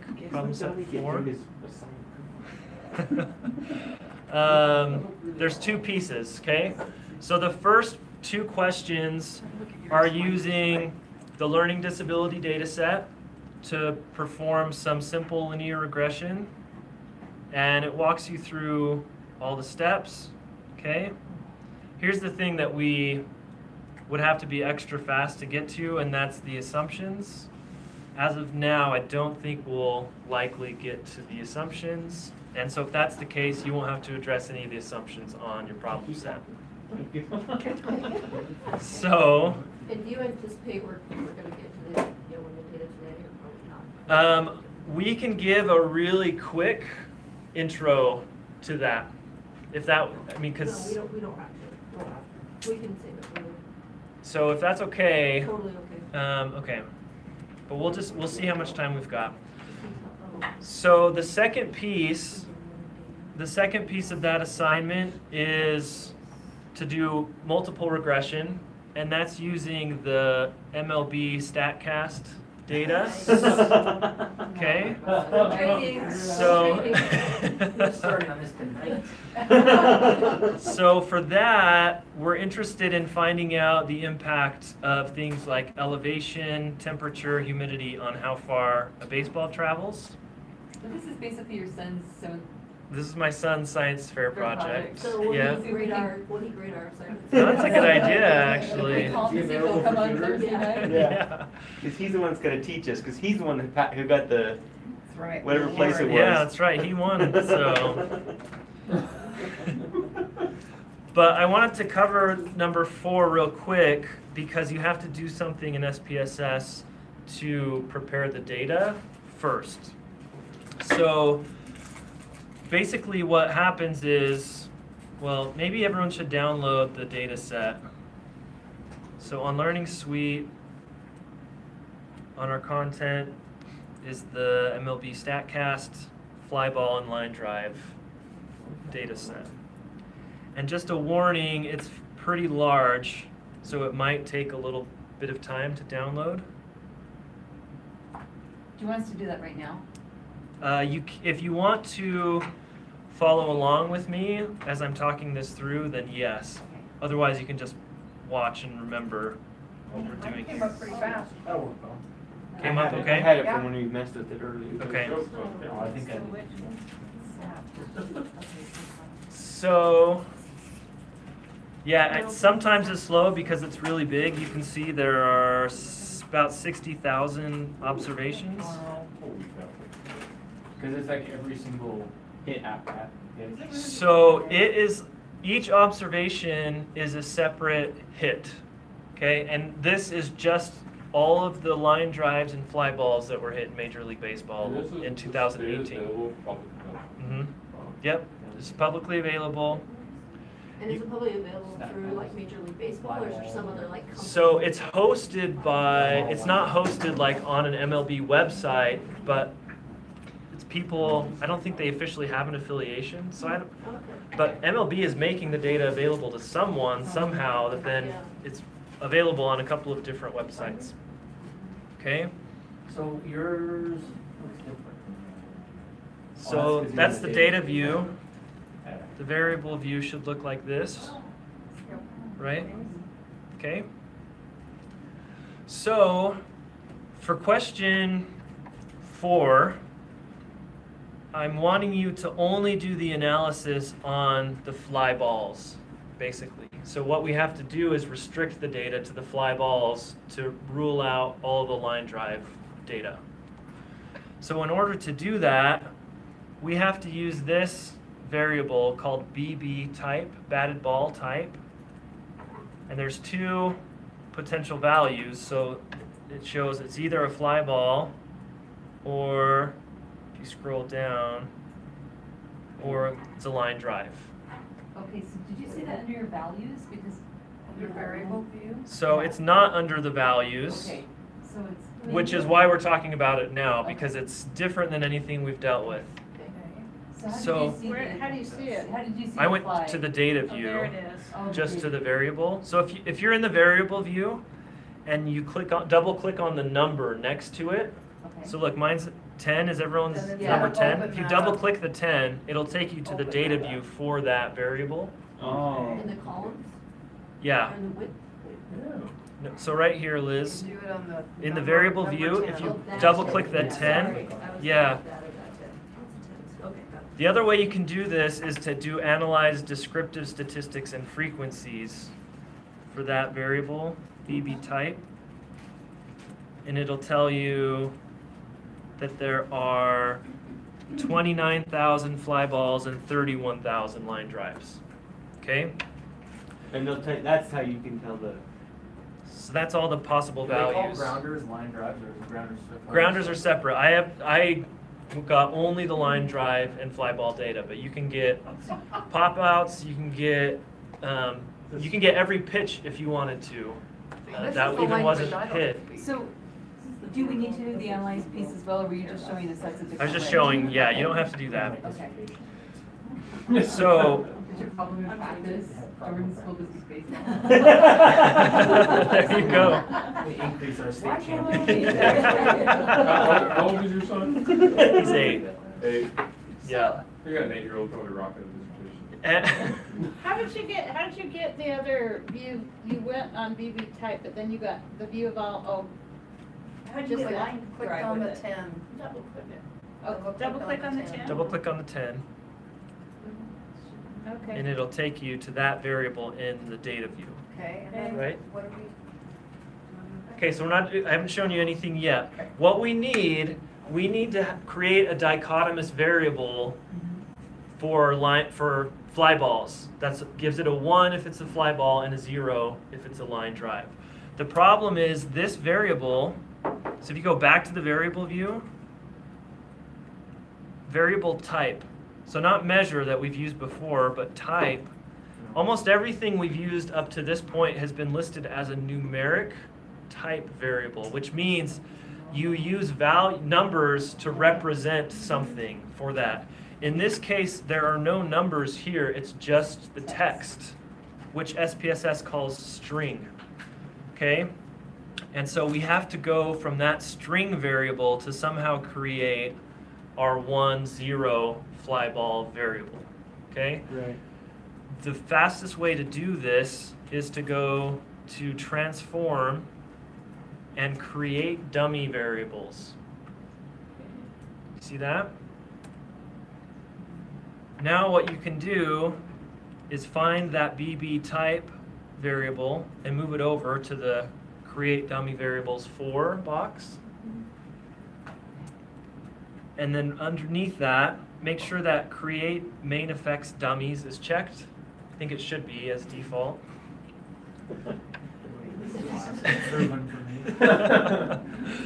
And then we have to give the new so what it's going to do is create 2 separate variables, one for the fly balls, one for the line drives.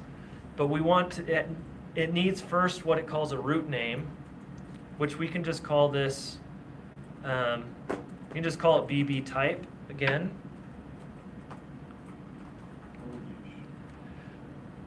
You want to give it a root name that just reminds you what variable you created it from. Should we put the underscore in there? Should we do that or You not? can, you don't have to. Doesn't matter either way. Okay? You're not. So I did it without. And then once you put that in, then hit OK. Nothing in the You gonna do macro macro? name? Nothing in macro. Okay. Now, this is one thing that might take a little bit of time. So here down in mine, it's saying running SPSS Inc. create dummies. Yep. So it'll run for a minute, and then what it will do is it will give you a new variable at the very bottom of your other variables. So like that's gonna be, Well, actually, it'll give you 2, one for each category. And this is just because there's 66,000 Yeah. data points, right? Yep. But if there's like There it showed up. 500, it Mine should should- be. Yeah, mine showed up too. Yours showed up, mine's still running. so your computers are Well, faster. I have to be on VPN, so that's my excuse. Did you show up? Okay, mine Okay, mine well, finally came out now. It says it's ready. So what was the point of double clicking on it originally? Why did we do that? I was just trying to show you what the values Oh, were. That okay. it was either a fly ball or a line drive. So I still have a window that says create dummy variables. Do we leave that open? Did we? It's just, so in the output, it's And just it's showing just you that, it right? ran We don't- this and we it don't created do 2 new this. variables. We don't do And this. it's So I calling can- them that. So I can close this now? Yeah, How did it know to do 2? I did not. because there were Oh, I only did 2 that. values in the initial Mine did show up. variable. So however many different Type 1, type 2. values there are, it will create Took a minute. separate dummy variables. Batter ball type 1 is a fly ball, batter ball type 2 So is. in the label, it tells us. Oh, there it goes. So BB type 1 is fly ball. What I would recommend doing is changing the name of BB type 1 to fly ball. Is that transform again? Nope, that's just go to the data, double click on the variable, or sorry, go to the variable Okay, names. so if I'm right here, how do I get back? So go back to your variable list, And then rename. and then just go down and double click on the variable name. Perfect. And the other one's line drive, right? The other one's line drive. So the first one is fly ball. Yep. Are you gonna name? So I'm in the variable view, Is- Is it under name? and then just on the variable name, just double click it and change the name. No spaces, I keep forgetting I that. never even created them. Never did. Okay. Now, when you create a new variable from an old variable, it's always good to double check the old and the new ones to make sure they're the same and that you got it right. So the way to do that is to go to Analyze Descriptive Statistics and Frequencies and include the old variable, so BB type, and you can do either both of the new, yeah, let's just do both of the new ones. Okay, you're under, I'm so sorry. Are they all the way down? So Yeah. descriptives, Descriptives. And or then- analyze descriptive statistics and frequencies.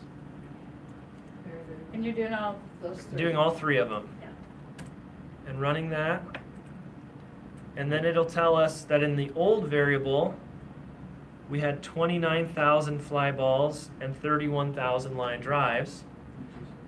And that now in my fly ball variable, I have ones, there are 29,000 ones, so that's telling us the fly balls, and 31,000 zeros, which is the line drives. There you go. And in the other variable, it's just swapped, okay? So now I can use that fly ball variable to filter the data. Because remember, we only want to analyze the fly balls. So does anyone remember how to do that? You only want to analyze the 5 balls? Uh-huh. So analyze, we're gonna run, So we want to go to data and select cases. oh wow, that's a long time ago. That is a Yeah. long time ago. Yeah. Select, not sort. Data, select cases Very down bottom. at the bottom. And if condition is satisfied, check that and then click on this if box. Okay, hang on a minute. Okay, so we're in data, select cases. Okay. Yeah, that is a long time And ago. Condition is satisfied. If condition is satisfied, and click this if button. Yep, yep. Now we want to say if our new fly ball variable, Uh-huh. so move that over. So we're saying if fly ball is equal to 1, because that means it's all the fly balls. Then hit continue. If conditions are. Yeah. And then down below, we want to say filter out unselected cases. So we're saying if fly ball equals 1, then filter out the zeros. Filter out the line drives. Fly ball equals 1, and then, what did you Continue. Then on the bottom, make sure filter out unselected cases is highlighted. Do you press continue? Yeah, after you oh, do Yeah, continue. yeah. Okay. Okay, so. Yeah. And then, There. Cammy, did you filter get out into selected that? cases. No, That's I already never marked. even did the Okay. dummy variables. Do you wanna Where do you come? put, where do you put the equals 1? And hit OK. Got this, so click on that, fly ball. And then do you push OK? Yes. So it's if fly ball equals 1, and then it's at the bottom, it's output, filter out unselected cases, that's it. Correct. That's how it works. Are you okay? If fly ball equals 1, that's it. Error. Yes. Where do I go down with error on yours? Filter out unselected. And then. Yeah, hit that, and then you do if, and you go down to the bottom, very bottom. So mine gave me my results gave me both fly balls and line drives. So you have to run that again now. So it's data, My program. Well, no, so Janie, you already did did you already sort? No, I yes. don't. Okay, so now if you do the same thing, this was your frequencies. Now if you go to the frequencies again, Do I need to? so analyze, Christian, did yours create, descriptive Oh, let me statistics, put it. and Did frequencies, did you create the dummy variables and hit on OK your Mac? with all the Yeah. same variables. Right. Is that what we're supposed to Now do? it'll only show you I mean, it comes up the like fly some balls. error. Okay. Or just don't? So that's what that is right there, the frequency. I mean, it does show the line drive. No, you didn't save it for the other one. So once we got that, then we're done? And why did we need to do that on the dummy variable?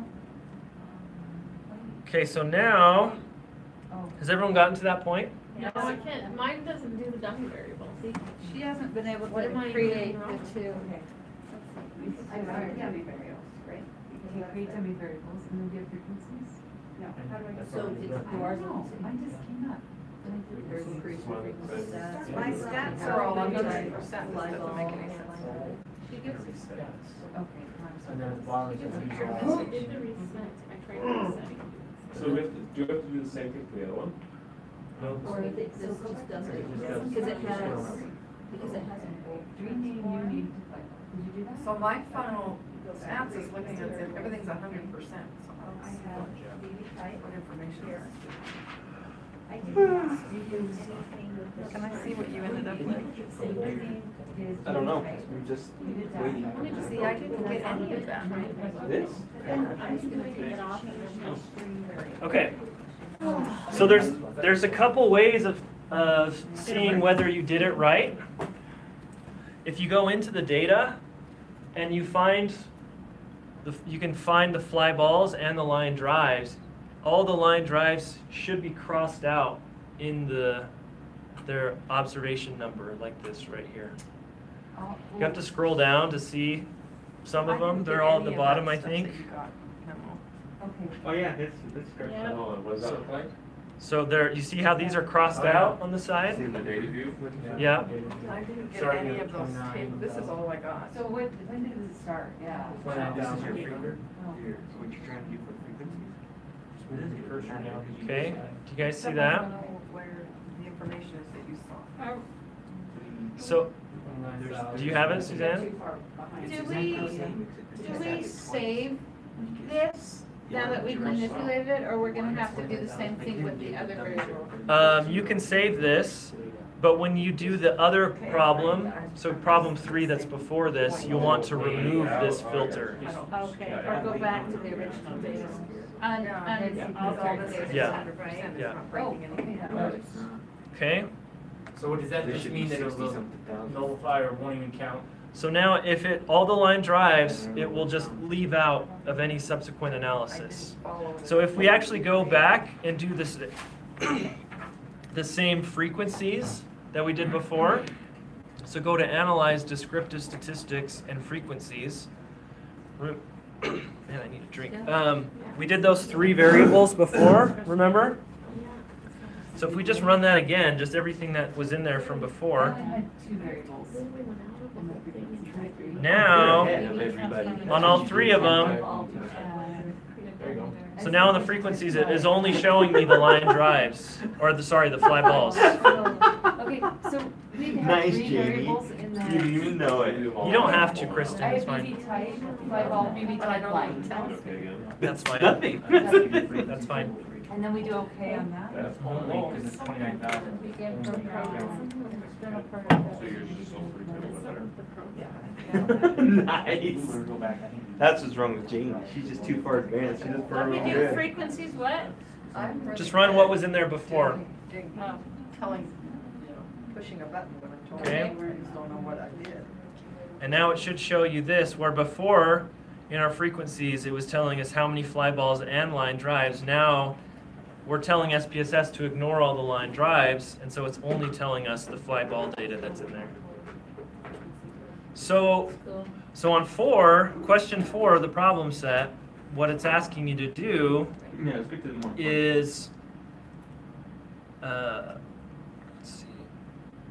run a regression model adding the variable launch. Where is it?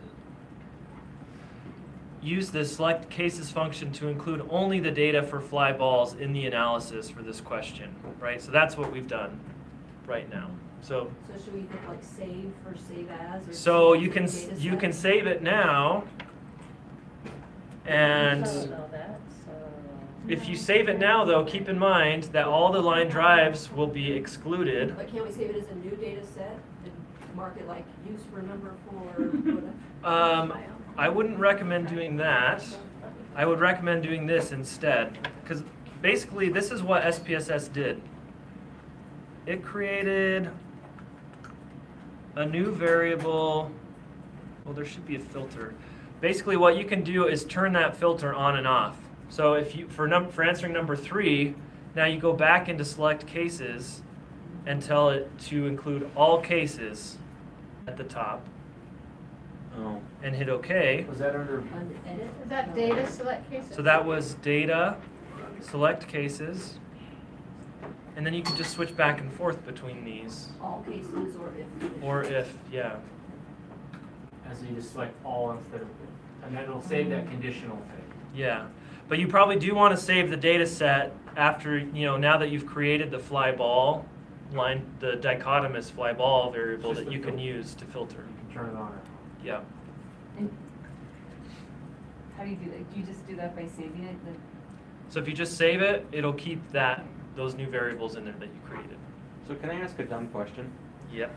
So we separated this out already, right? With the two variables, to fly ball and line drive. Uh-huh. You're asking us to just focus on the fly ball. Why don't we just use that fly ball variable? Instead of doing the select cases and all this stuff. Because it was joined. It had- You mean, why don't you just add the fly ball variable to your regression Right. model? It will give you, basically what happens is it'll give you a separate intercept for fly balls. It will tell you if there's a different intercept. So if fly balls go farther or not as far as line drives. But all the other coefficients that it estimates will be for the combined line drive and fly ball data. But taking out the fly ball for the other questions that we're trying to answer. Yeah. Saves the data. Got it.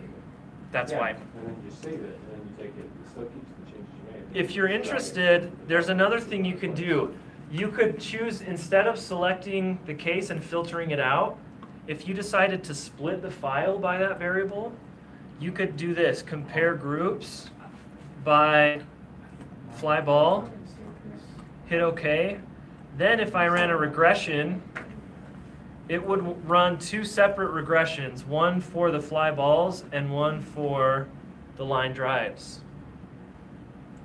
I don't want to use the real variables because it'll spoil the fun for you guys of finding out what's going on here. But anyway, so I'll just tell you that. And that's All under right. data? So that's data and split file. files. This was data select cases. Yeah. Okay.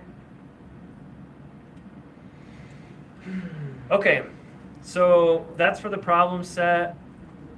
Let's get back to our discussion because we have to cover at least a couple more things before you'll be ready for the problem set.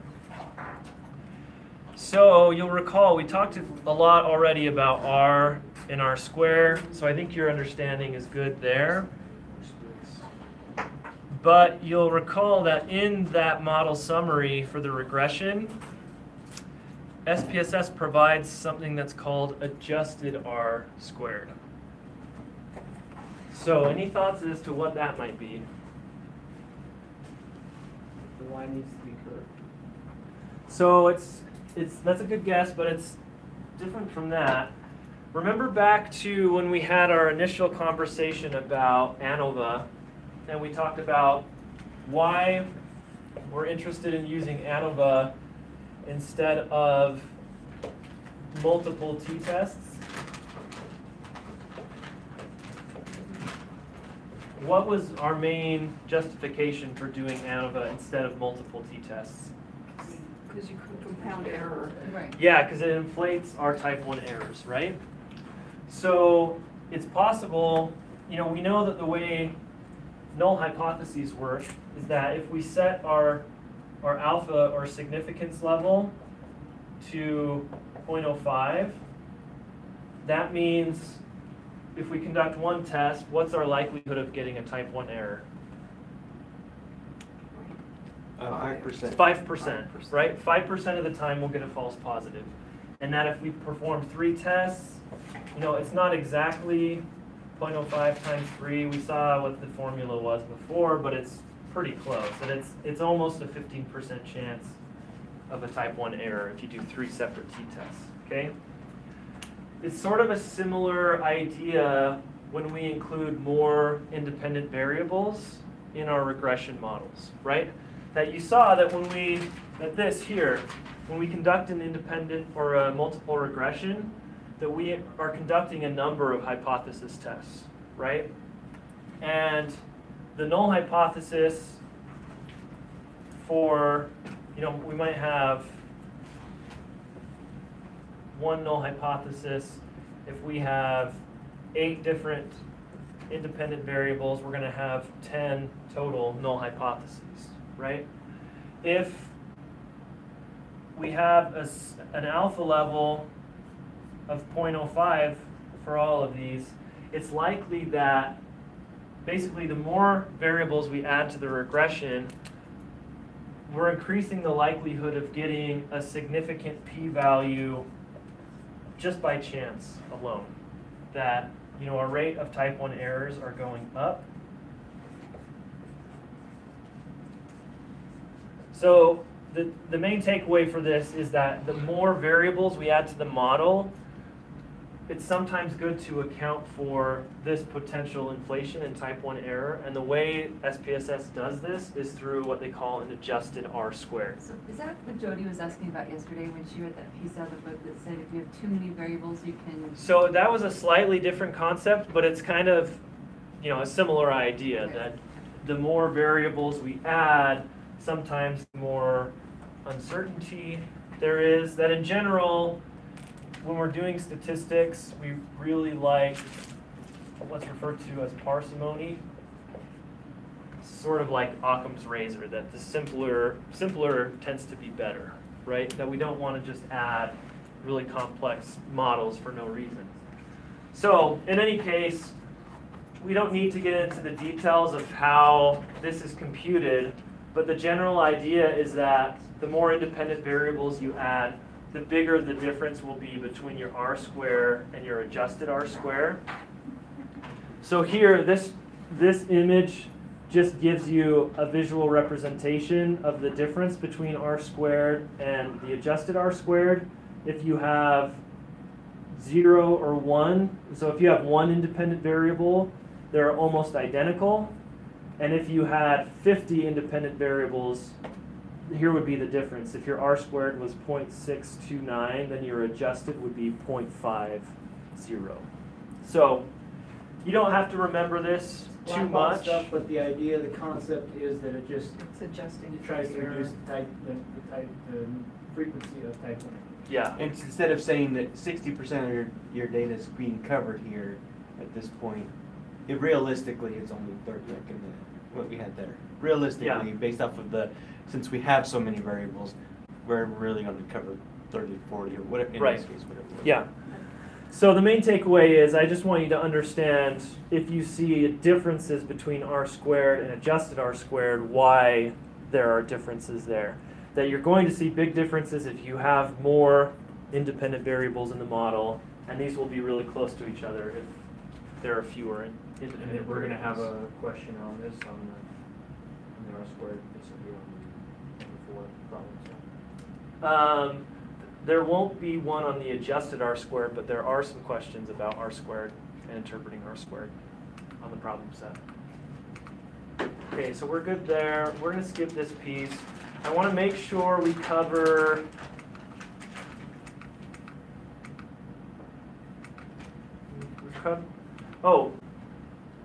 we covered interpretation of our standardized coefficients. Did we gloss over too quickly the interpretation of our unstandardized coefficients? I know we covered this yesterday for those of you that were here all the way through. So just really quickly, back to the model we ran before.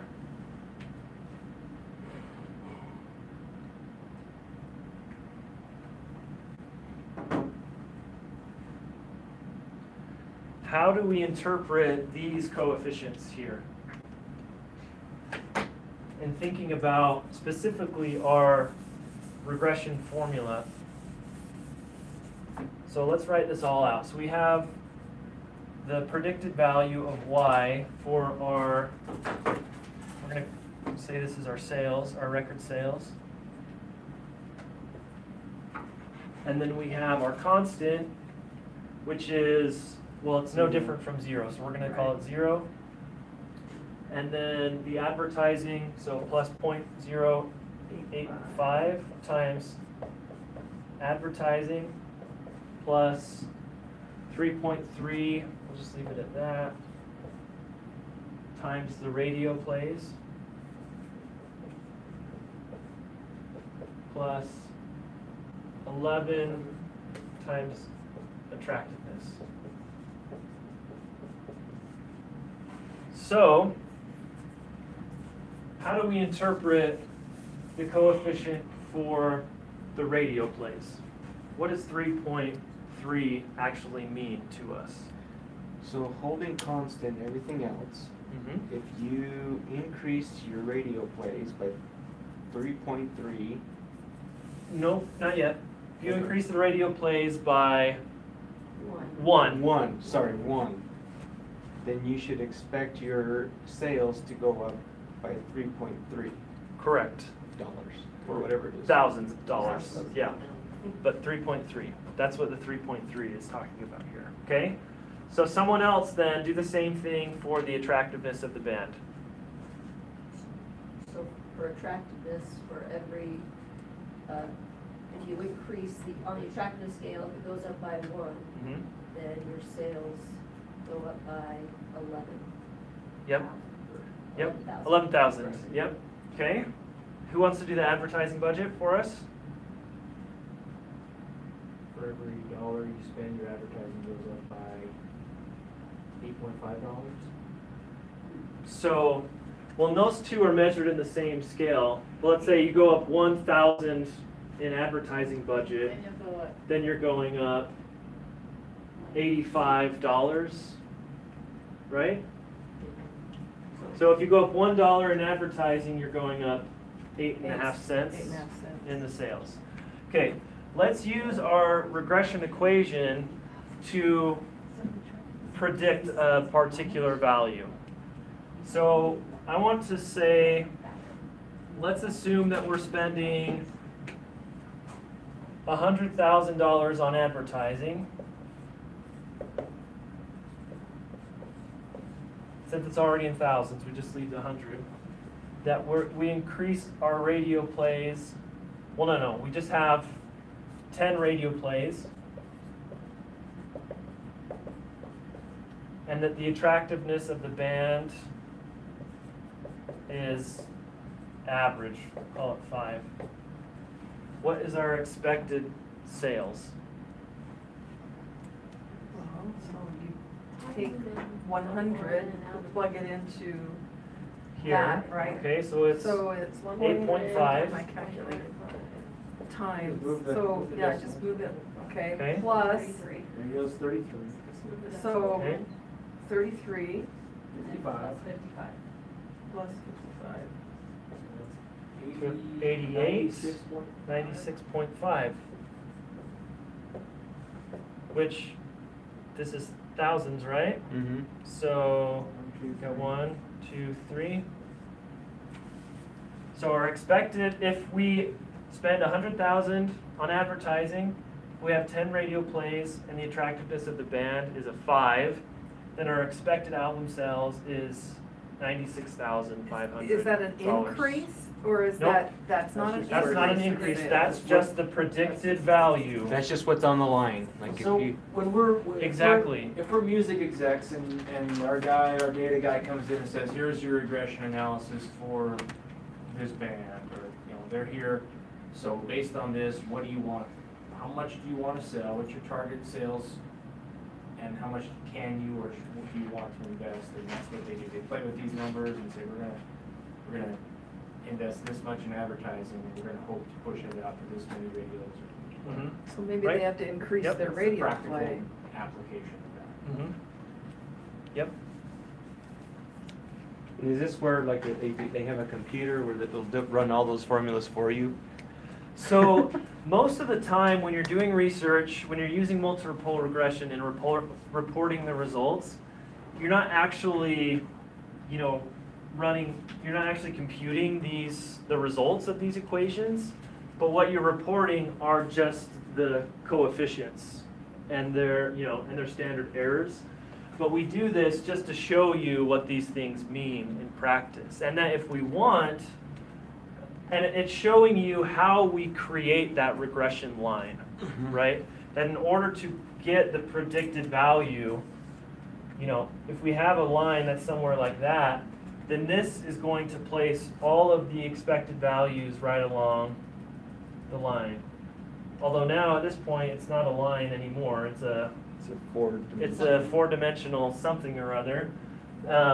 But if you're just predicting, each of these has their own slope. So if we wanted to just show the slope for advertising versus sales, right, we could show this holding everything constant. This is the increase in sales by advertising.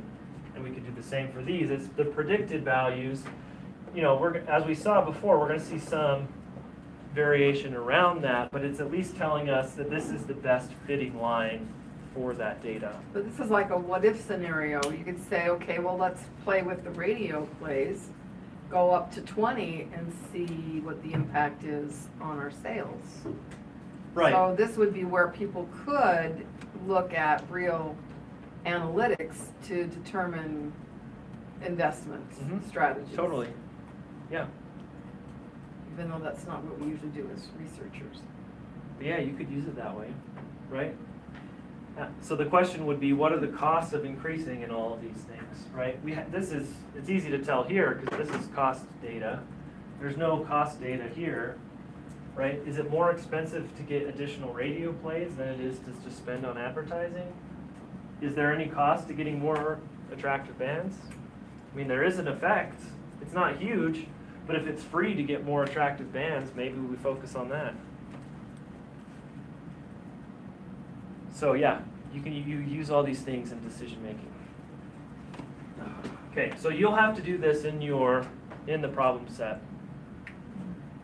So it's good to have the understanding of both how to interpret the unstandardized and the standardized coefficients.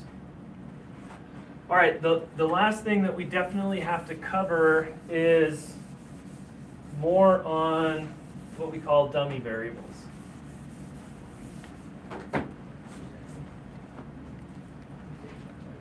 Which is probably good to finish Saturday afternoon with, because that's how we're all feeling by now, right? What?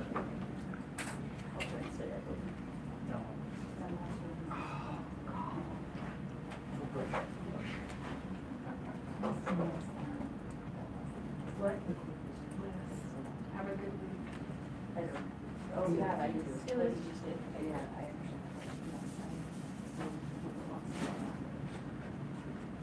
Okay, so we've talked about the types of variables that we can include as independent variables in our model, right? So just to repeat, there are what kind?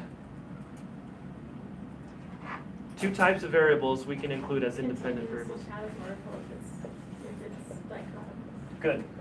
Okay, continuous, categorical, if it's dichotomous.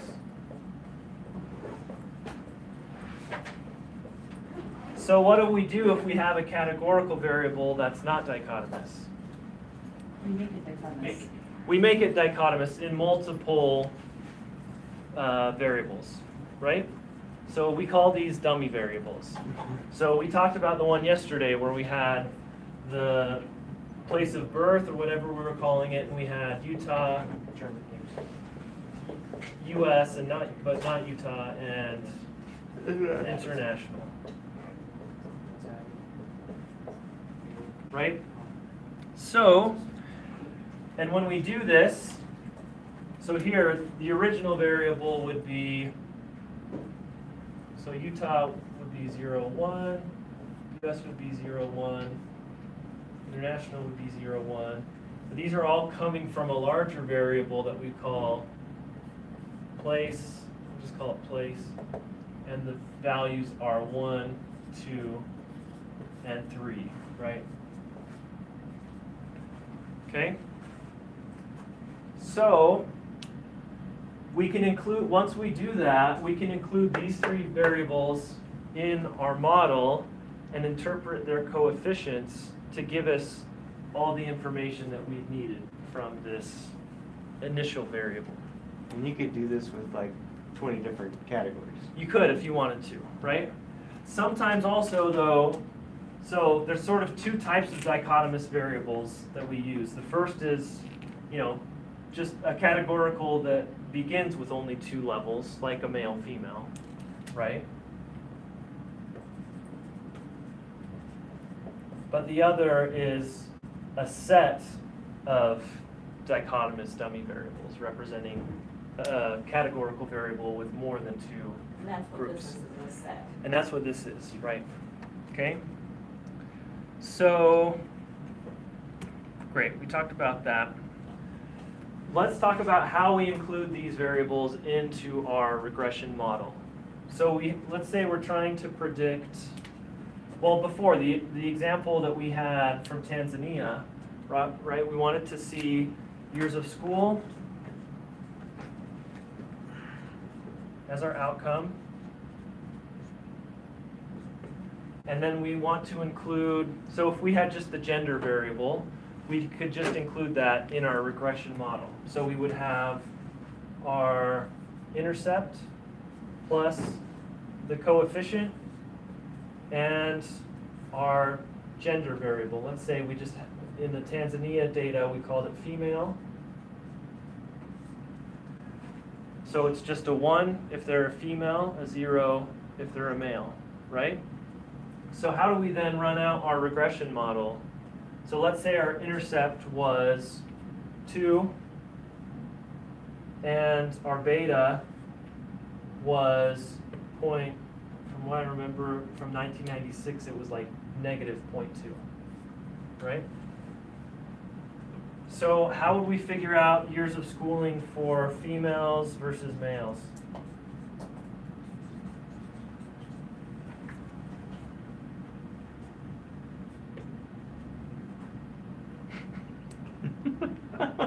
That's nothing. So what have we done? What have we done for any time we were trying to compute a regression equation before?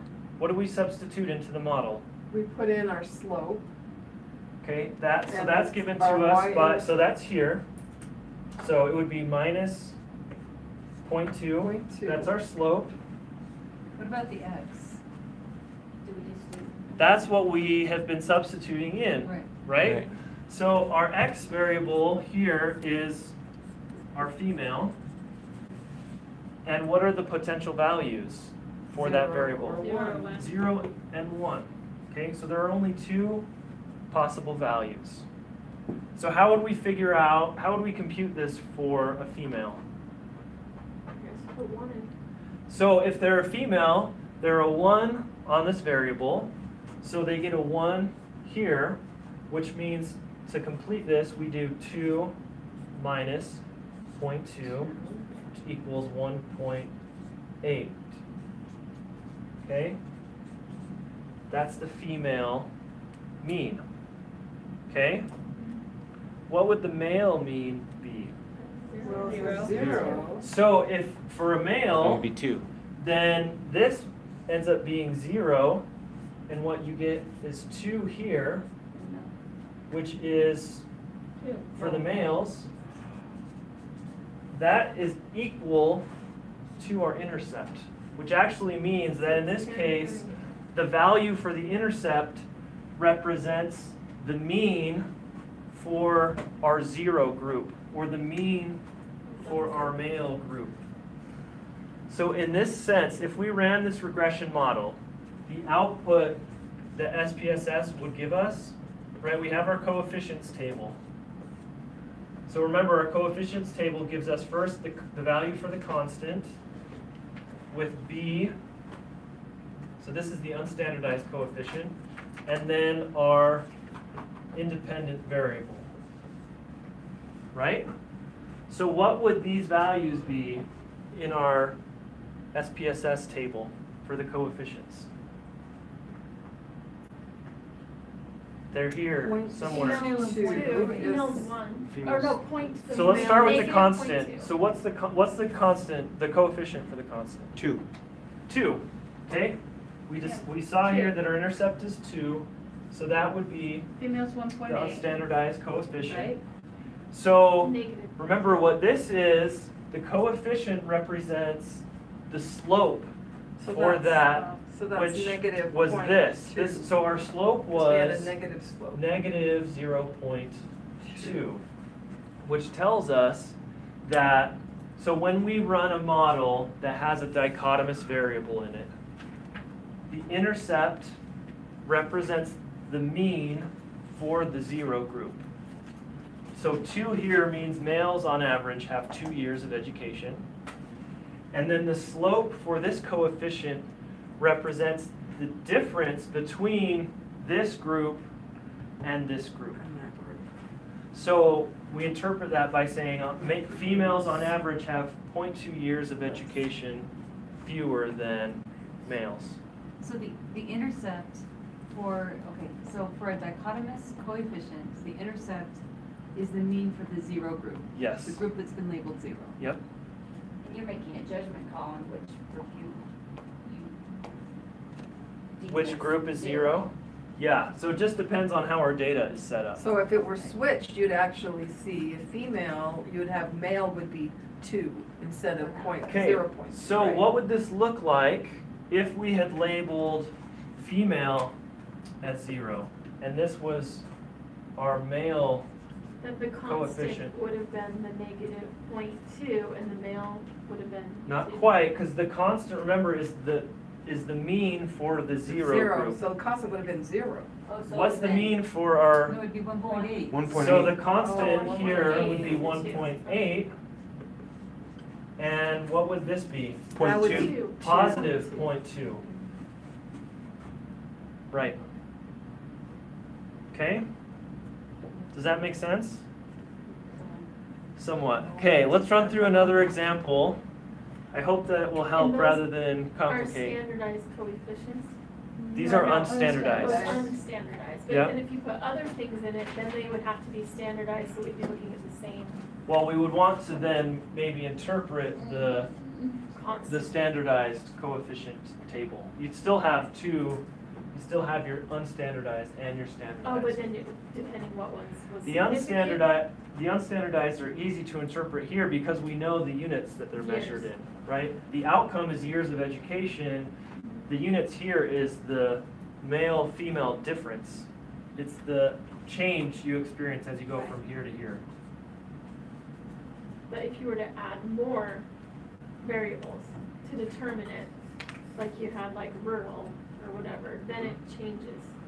And So then it they does- have to all become It does standardized? change a bit, yeah. So then the standardized, although so rural, in that case, was another dichotomous one. So it's just, Zero it's or adding one. another 0, 1. So it still So it still, holds to that. you're looking at different combinations of these things, okay?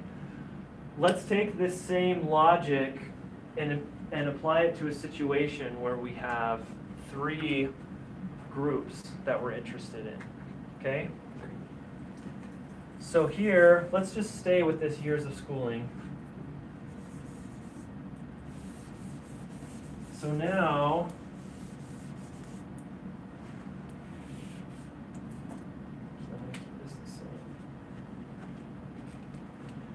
now we have one variable, categorical variable with 3 groups, okay? And we decided that in order to include that in our models, we have to create separate dichotomous variables. These are dummy variables, right? So the question is, do I need to include all 3 of these variables into our model? Depends on your research question. So why do you say yes? Because, well, I mean, obviously you want to know if Utah, US, or international makes a difference, but it's not dichotomous, but you still want to know if those 3 areas make a difference. You have to Okay. include it in. So think about it in terms of what we did just now. What we were trying to do with the male and female was compare 2 different groups. Female and male. So we could have had a female variable that was 1, 0 and a male variable that was 1, 0. How many of these variables did we include in our model? 6. For this one that we just did? Just 2. 2? We only had 1, right? There was only this. Female. This was the only one. They all are. Female with the 2 possible values, 1 or Because 0. What is left over, if it's not female, is male. Exactly. That's how it is with dummy variables, is that the number of groups that we have, we need to include that many minus 1 dummy variables in our model. We were comparing 2 groups here, so we needed 1 of these dichotomous variables in the model before. We are comparing 3 groups now, so we need 2 of these variables in the model, okay? That will make more sense as we work this through. So let's do it. So here we have, we're gonna say we're predicting years of school for these 3 groups.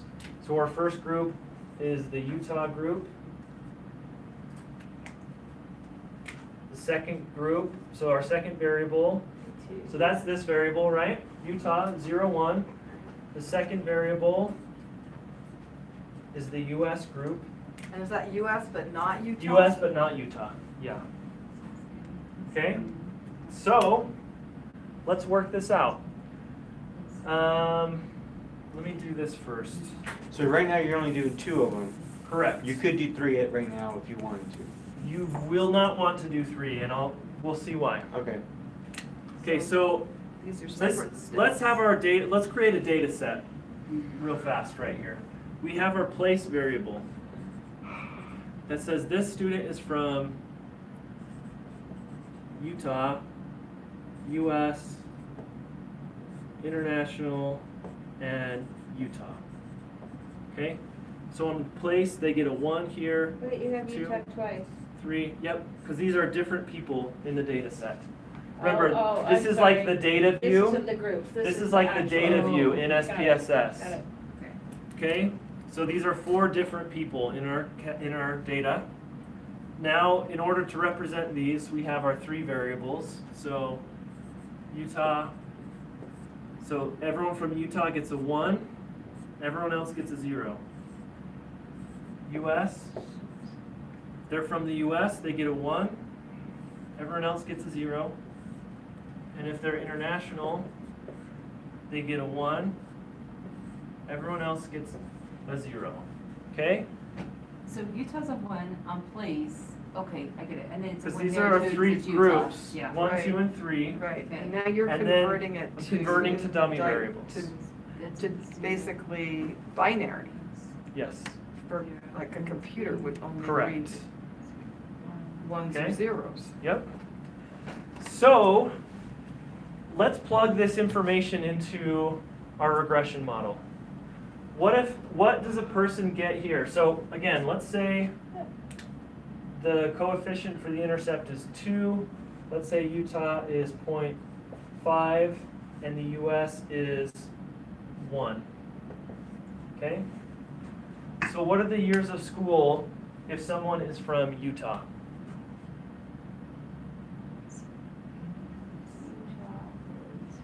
And Utah's 0.5. So if someone's from Utah, what's their value on the Utah variable? Well, what's their value on this? 1. 1, Okay. right? If they're from Utah, they get a 1 here. Okay. So that means, Even though there's 2 of 0.5 them. times 1. well, it doesn't matter how many they are, because it would calculate the same for both of these people. And why is A2? I'm so sorry, but why is A2? Is because that's our intercept. Never Yeah, mind. I'm just telling you that our coefficient for the intercept is going to be 2. So we here. have 2 plus. This is all hypothetical data. Okay. Okay? So any person that's from Utah, no matter how many there are in here, any person from Utah, their value on the Utah variable is a 1. Right? Right. You with me here? Mm-hmm. His value's a 1, her value's a 1, because they're both from Utah. Mm-hmm. The coefficient there is 0.5. What do they get on the US variable? They get a 0. They get a 0, Oh, they get a right? 0. If they're from Utah, they're a 0, because this is US but not Utah. And then where'd you get the 0.5 from? I made it made up. it up. Making it up. Made it up. It's just a pretend So, and it coefficient. stands for coefficients. Yep. I thought the intercept is 2, coefficient is 5. Okay. 0.5. So if they're not from Utah but from the US, they get a 0 here, which means this is basically canceled out, right? So then their years of schooling is 2.5, right? 2 plus 0.5 times 1. Okay, so that's for Utah. If someone is from the US, what value do they get here? 0. They get 0. 0 because they're from the US. They're 0 on the Utah variable. What do they get? So this would be 1.0 times. On the US, they get 1. They're a 1 on the US variable. So Right. they get a 1 here. So this cancels out. So they're 2.5 plus 1. So the US Gets a 3.5. equals a 3.5. Okay? Now, Just a second. 2.5. Wait, how come that's 3.5? Because you add the 1 because that they got a 1 get. here and a 0 here, so it's 2 plus. Because the, Oh wait, no. Yeah, I was It gonna say, should what'd you be. take as- Should be It should be a 3. 3 Yeah, okay. because it's 2 plus 1. oh, Yeah. that's Yep. right, we 0.5 ignore is the 0. 1 Yep, point, we thank ignore you. the 0.5. That's really good. Makes sense. Okay. What if a person is international? What do they get on the Utah variable? 0. 0. What do they get on the US variable? 0. 0. So what is their value? 2. Wait. Why isn't it Because Because this is the constant. 3? 2 is 0 times 0.5 and 0 times 1. which zeros both of those out. But we don't have the third one on our That's right, model. it's not in our formula. Why not? I don't We know. are. Because we don't need it. We have all the information. This is like degrees of freedom. It's like saying, what's the minimum amount of information we need to get everything we're trying to get? We already know if someone is an international student, they're a 0 here and a 0 here, and so the constant Oh. represents their mean. In the same way that the constant before represented the 0 group mean. So when you factor all of both of these in, whatever's left over belongs to that group, Yeah, right? because the international students are 0 on the Utah variable, they're 0 on the US, which means the constant represents their group mean. And these coefficients represent the difference in group means between that 0 group, the international group, and this group, right? So the difference between the international group 2 and the Utah group is 0.5, 2.5 compared to 2. The difference between our international group and our US group is 1. 2 plus 1 is 3.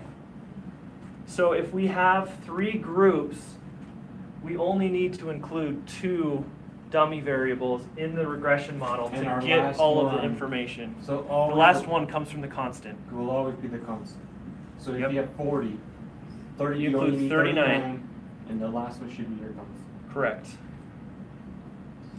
So yeah, it takes some mind wrapping to get there. So just using this is actually even more relevant even with the category, like making it dichotomous. You actually can get some good data even out of it, right? Yes.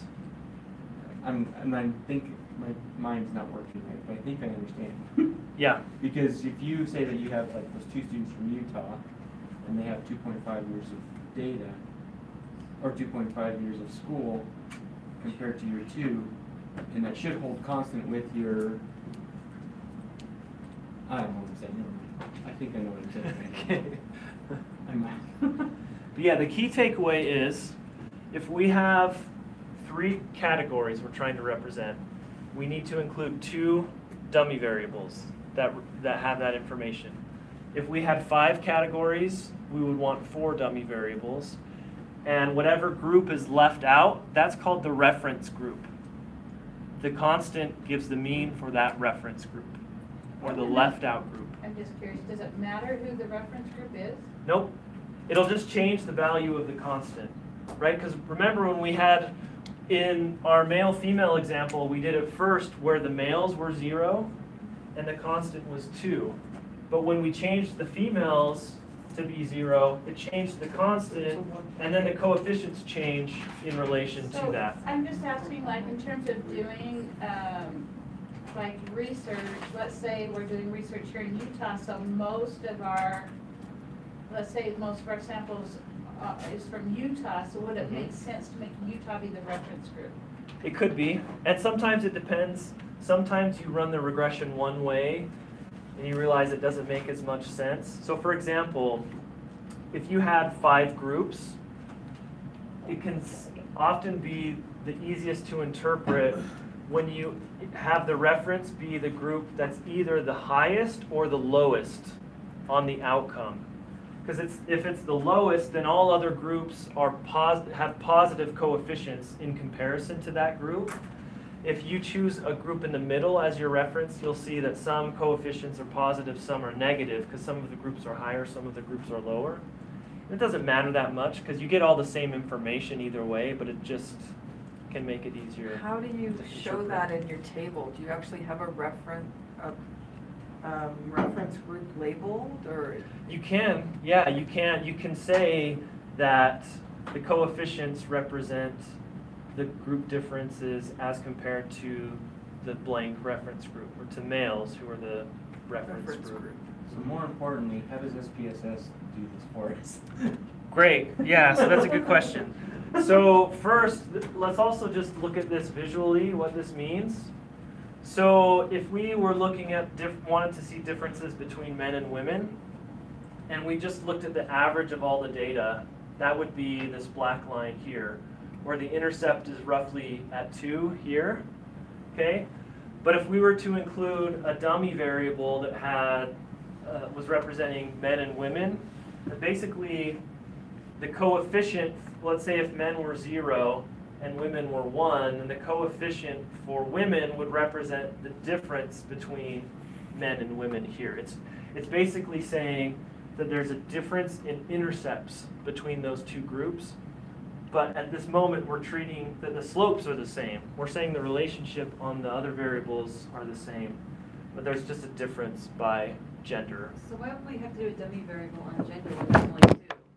So it's not, I mean, we don't necessarily call it a dummy variable, but it's a dichotomous variable, and so we interpret it in the same way. But we just have to show one variable in our formula. If we're doing dichotomous, we just have 2 Correct. variables, and we'll show one in, that's why we only show one in the. Yeah, yep. All right, so That's. you'll get more comfortable with this. Don't worry. Let's do an example. Don't worry. Okay, let's open up the wages data. Famous last word.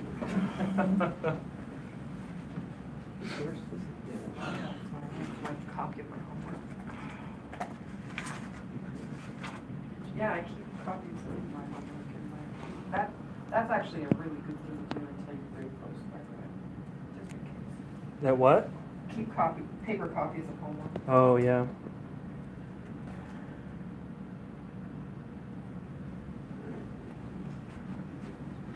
Okay. Okay, we're, wages? Wages, yep.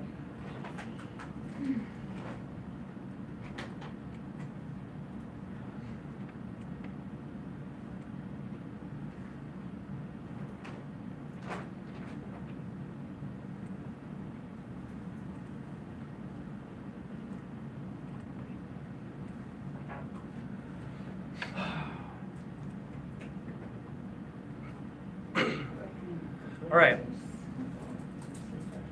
We're going to run a very basic model. Let's go to regression, linear. Whoops, clicked on the wrong one. What are we doing? Linear regression. We need the open the wages data set.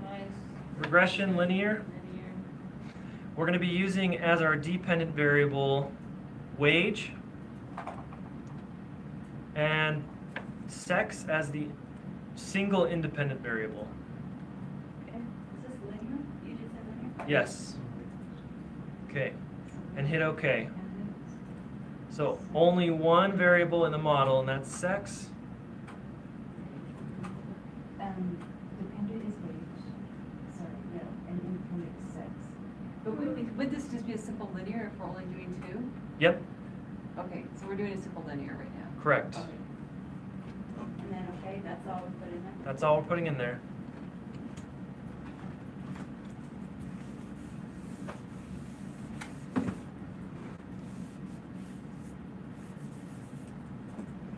Let's look real fast at how this sex variable is labeled.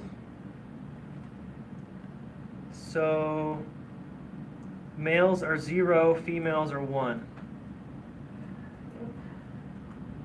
Oops. So I'm just going to list this as female. And so now we're looking at wage. Okay, so how would we complete this regression equation? To predict wage, what is the information that it's giving us here? The constant. So it's giving us the constant, which is what? Or isn't it, I thought it was the one, 10.273, okay. 10.2. And is it significant? It is. Yes. It is significant. Okay, so we'll use 10.2. Then what is our coefficient for Female? the female variable? Is it the negative? Yep. 1.89? Yep. Negative 1.8. Let's just call it times female. Okay. So how do we figure out the average wage of a female from this? Well, female is 1. So female is 1. So you just So minus 10.2. So female becomes 1 here. So we multiply that by 1.8. So we're subtracting 1.8 from 10.2. So if you're a female, on average, your 8.4. wage 8.4. is 8.4. Okay? If you're a male, what is your likely 10.2. wage? 10.2. It's represented by the constant, right? And we can see that because if they're male, they're going to be 0 on the female variable, which will cancel this out. And so just that is the mean True that is. for males. Oops. Okay? You good with that? Yep. So then in words, how do we interpret this coefficient? Women make $1.89 less on average than men. Yep, perfect. Really, and you can say it just like that? Yes. You don't have to say anything about in 60% of the population, or anything? We just say, No. Well, I We mean, need so to know in addition what to that, we do population want to this is. know about the overall You model. can look at the R Right. squared and say it's only 3.3. So, It counts for 3.3. 33. It's just 3.3. it's isn't 3. it? Yeah, it's Okay. 3.3% of the 3.3. explained variation. Yeah. Is explained by. So it's not a lot, Gender. By gender. right? Yep. And But it don't is you have- significant. Don't you have to state what the population is? I mean, you'd have to look at who you're. Yeah, I mean, you would want to know that. I think this data comes from workers in the Philippines in like the 1980s. Okay. Something like that, so, yeah. But that's like most basic interpretation of a dichotomous variable in a regression model. This is my favorite explanation can be. And not that I'm happy about when you're making this, but just that it was so easy. Yeah. Like, I'm used to this. And most of the time, that's how easy it is to interpret dichotomous variables in a regression model. Honestly, it's way easier to interpret the dichotomous ones than the continuous ones. Because it's about always as easy as what Cami said, right? It's just the difference. Okay, so let's add to this. We're gonna add, oh, So we're not adding, at this point, additional dichotomous variables. We're going to add some continuous variables, so just think about those together. So let's add the education variable. You have to be careful because there's two different ones. So there's an ordinal one with the little bar chart, and then there's a scale one with the ruler. Make sure to include the scale. Oh no, sorry, that's experience. Yeah, educate, it's right here. Is it analyze, regression? Linear? Analyze, regression, linear. Is that number of years now? Yeah, if you Number of hover over years. It says number of years of education. Yeah. Okay. And that becomes a new independent variable that gets added, right? Correct. But we keep sex Yep. as well. I guess I'm confused as to why, I don't wanna throw us off here, but why this whole discussion is under the heading of dummy variables. Cause I don't feel like we're creating dummy variables. So we're not. It's just, it's under a larger umbrella of interpreting dichotomous variables in regressions. Yeah. Okay, so hit OK. Because you'll sometimes hear people referring to a variable like gender as a dummy variable, even though it's not really, it's just a dichotomous. Because you would only use a dummy variable if you were using more than two groups. If you had more than two Correct. groups, then you Yep. have to do Yes, exactly. this manipulation. Yep. Okay. So let's interpret this model. What's it telling us? Constant is -0.553. So it's a negative And, slope. and it's significant, the model is significant. It is, okay, the overall model is significant. But the constant is not, so we can assume that's 0. So we treat the constant as 0. Good. Okay. And that,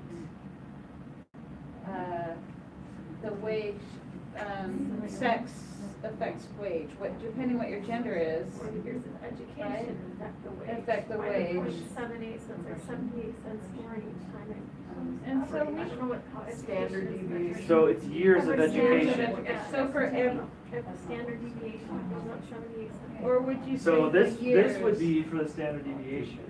This but would be in the units of for the every, variable. For every year of education. So every additional year of And education, your wage goes up 0.78. your wage goes up 78 cents. Yeah. So if someone has 10 more years of education than someone else, then they're making $7.80 more. So in this, if female is 1, then are we saying that if you're female, then your wage is going down to $1.77? Yes. So number. From what? Going down from what? From From the 0. constant, which is the male counterpart. From the Yeah. constant, which is the male Male. comparison. Yeah. So to Cammie's interpretation before, this is telling us that on average, when we hold constant years of education that people have, that females are making $1.77 less than males. however, if we hold constant, so the fact that gender is not gonna matter, education increases wages by 78 cents more Correct. per year Per of year of education. education. So a Yep. female who's been educated for 4 years will make more than their male counterpart. That has not been educated. That has, It's like 4 years more than Okay, a let's- male who hasn't been so educated. let's use our equation to figure that out. That's a good question. So our constant is 0, right, because it's not significant. The sex coefficient or the female coefficient is negative 1.7. And the education coefficient is 0.78. So you haven't been rounding, that's normal, you don't round? No, I'm just doing it But for, when you're doing yeah, it, you yeah. would round. You, well, no, you don't want to round. Round. You want to use the actual values. You wanna go out three points, okay? Yeah. You go out 3. Probably, Everything yeah. is ghosted. Yeah. Yeah, I think hundreds are a good way to do it here. Okay. So education years. So you were wanting to compare a female with 4 years of education versus a male with no education?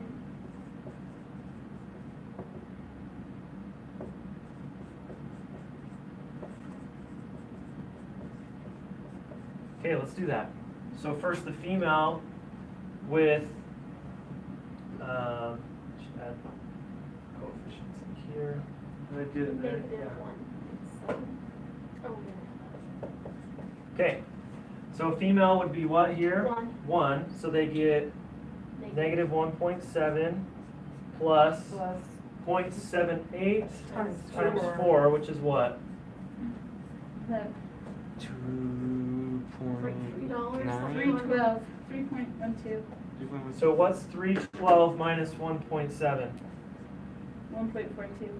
1.42, so Above- we'll call it dollars. Above the mean, above the constant. Nope, that's just this is for a woman who has 4 years of education, her expected wage is 142.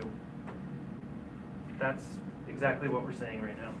But I thought the male was the constant at 0, that they're not making a 0 wage. This is in response to the constant. Right. So this would be above the That's constant. what I thought too. This, whatever that constant is in real dollars, You're this is making above it. $1.42. Well, we factored, yeah, that's true.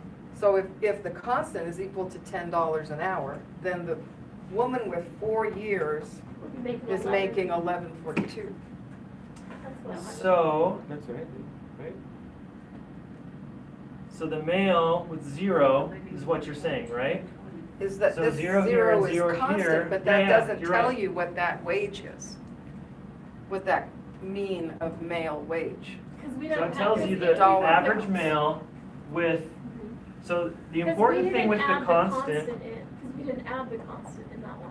well, But because it we was have- 0, so the Oh, constant's that's right, 0, okay. that's why. Oh, I see. And the constant, the value of the constant is always what wage will, or what the wage will be when the values of all the other variables are 0. So when female is 0 and education is 0, which in this case means a man with no education. So that's the constant, That's right, because that's what the code is. right? So if we do a man with no education, right? They get a 0 for female, a 0 for education, which means the constant is them. Their expected wage is actually 0. On this scale. Yeah, according And the to woman this with the 4 model. years would be $1.42. Correct. What about a male with 1 year of education? 80, let's see, it would be 80. 78 cents 78 would be cents. their expected wage, right? Okay? What about a female with 1 year of experience? It's gotta be super low. Yeah, Yeah. because you still have the negative. Yeah, So yeah, it would it's the be same. actually a negative, so they would be making negative $1, Yeah. which doesn't make sense. It Yeah. just means we don't Zero. have any people like that in our data set, and so we're doing what's called an extrapolation, which means regression showing lines don't negative usually effect. work well when extended beyond the observed data.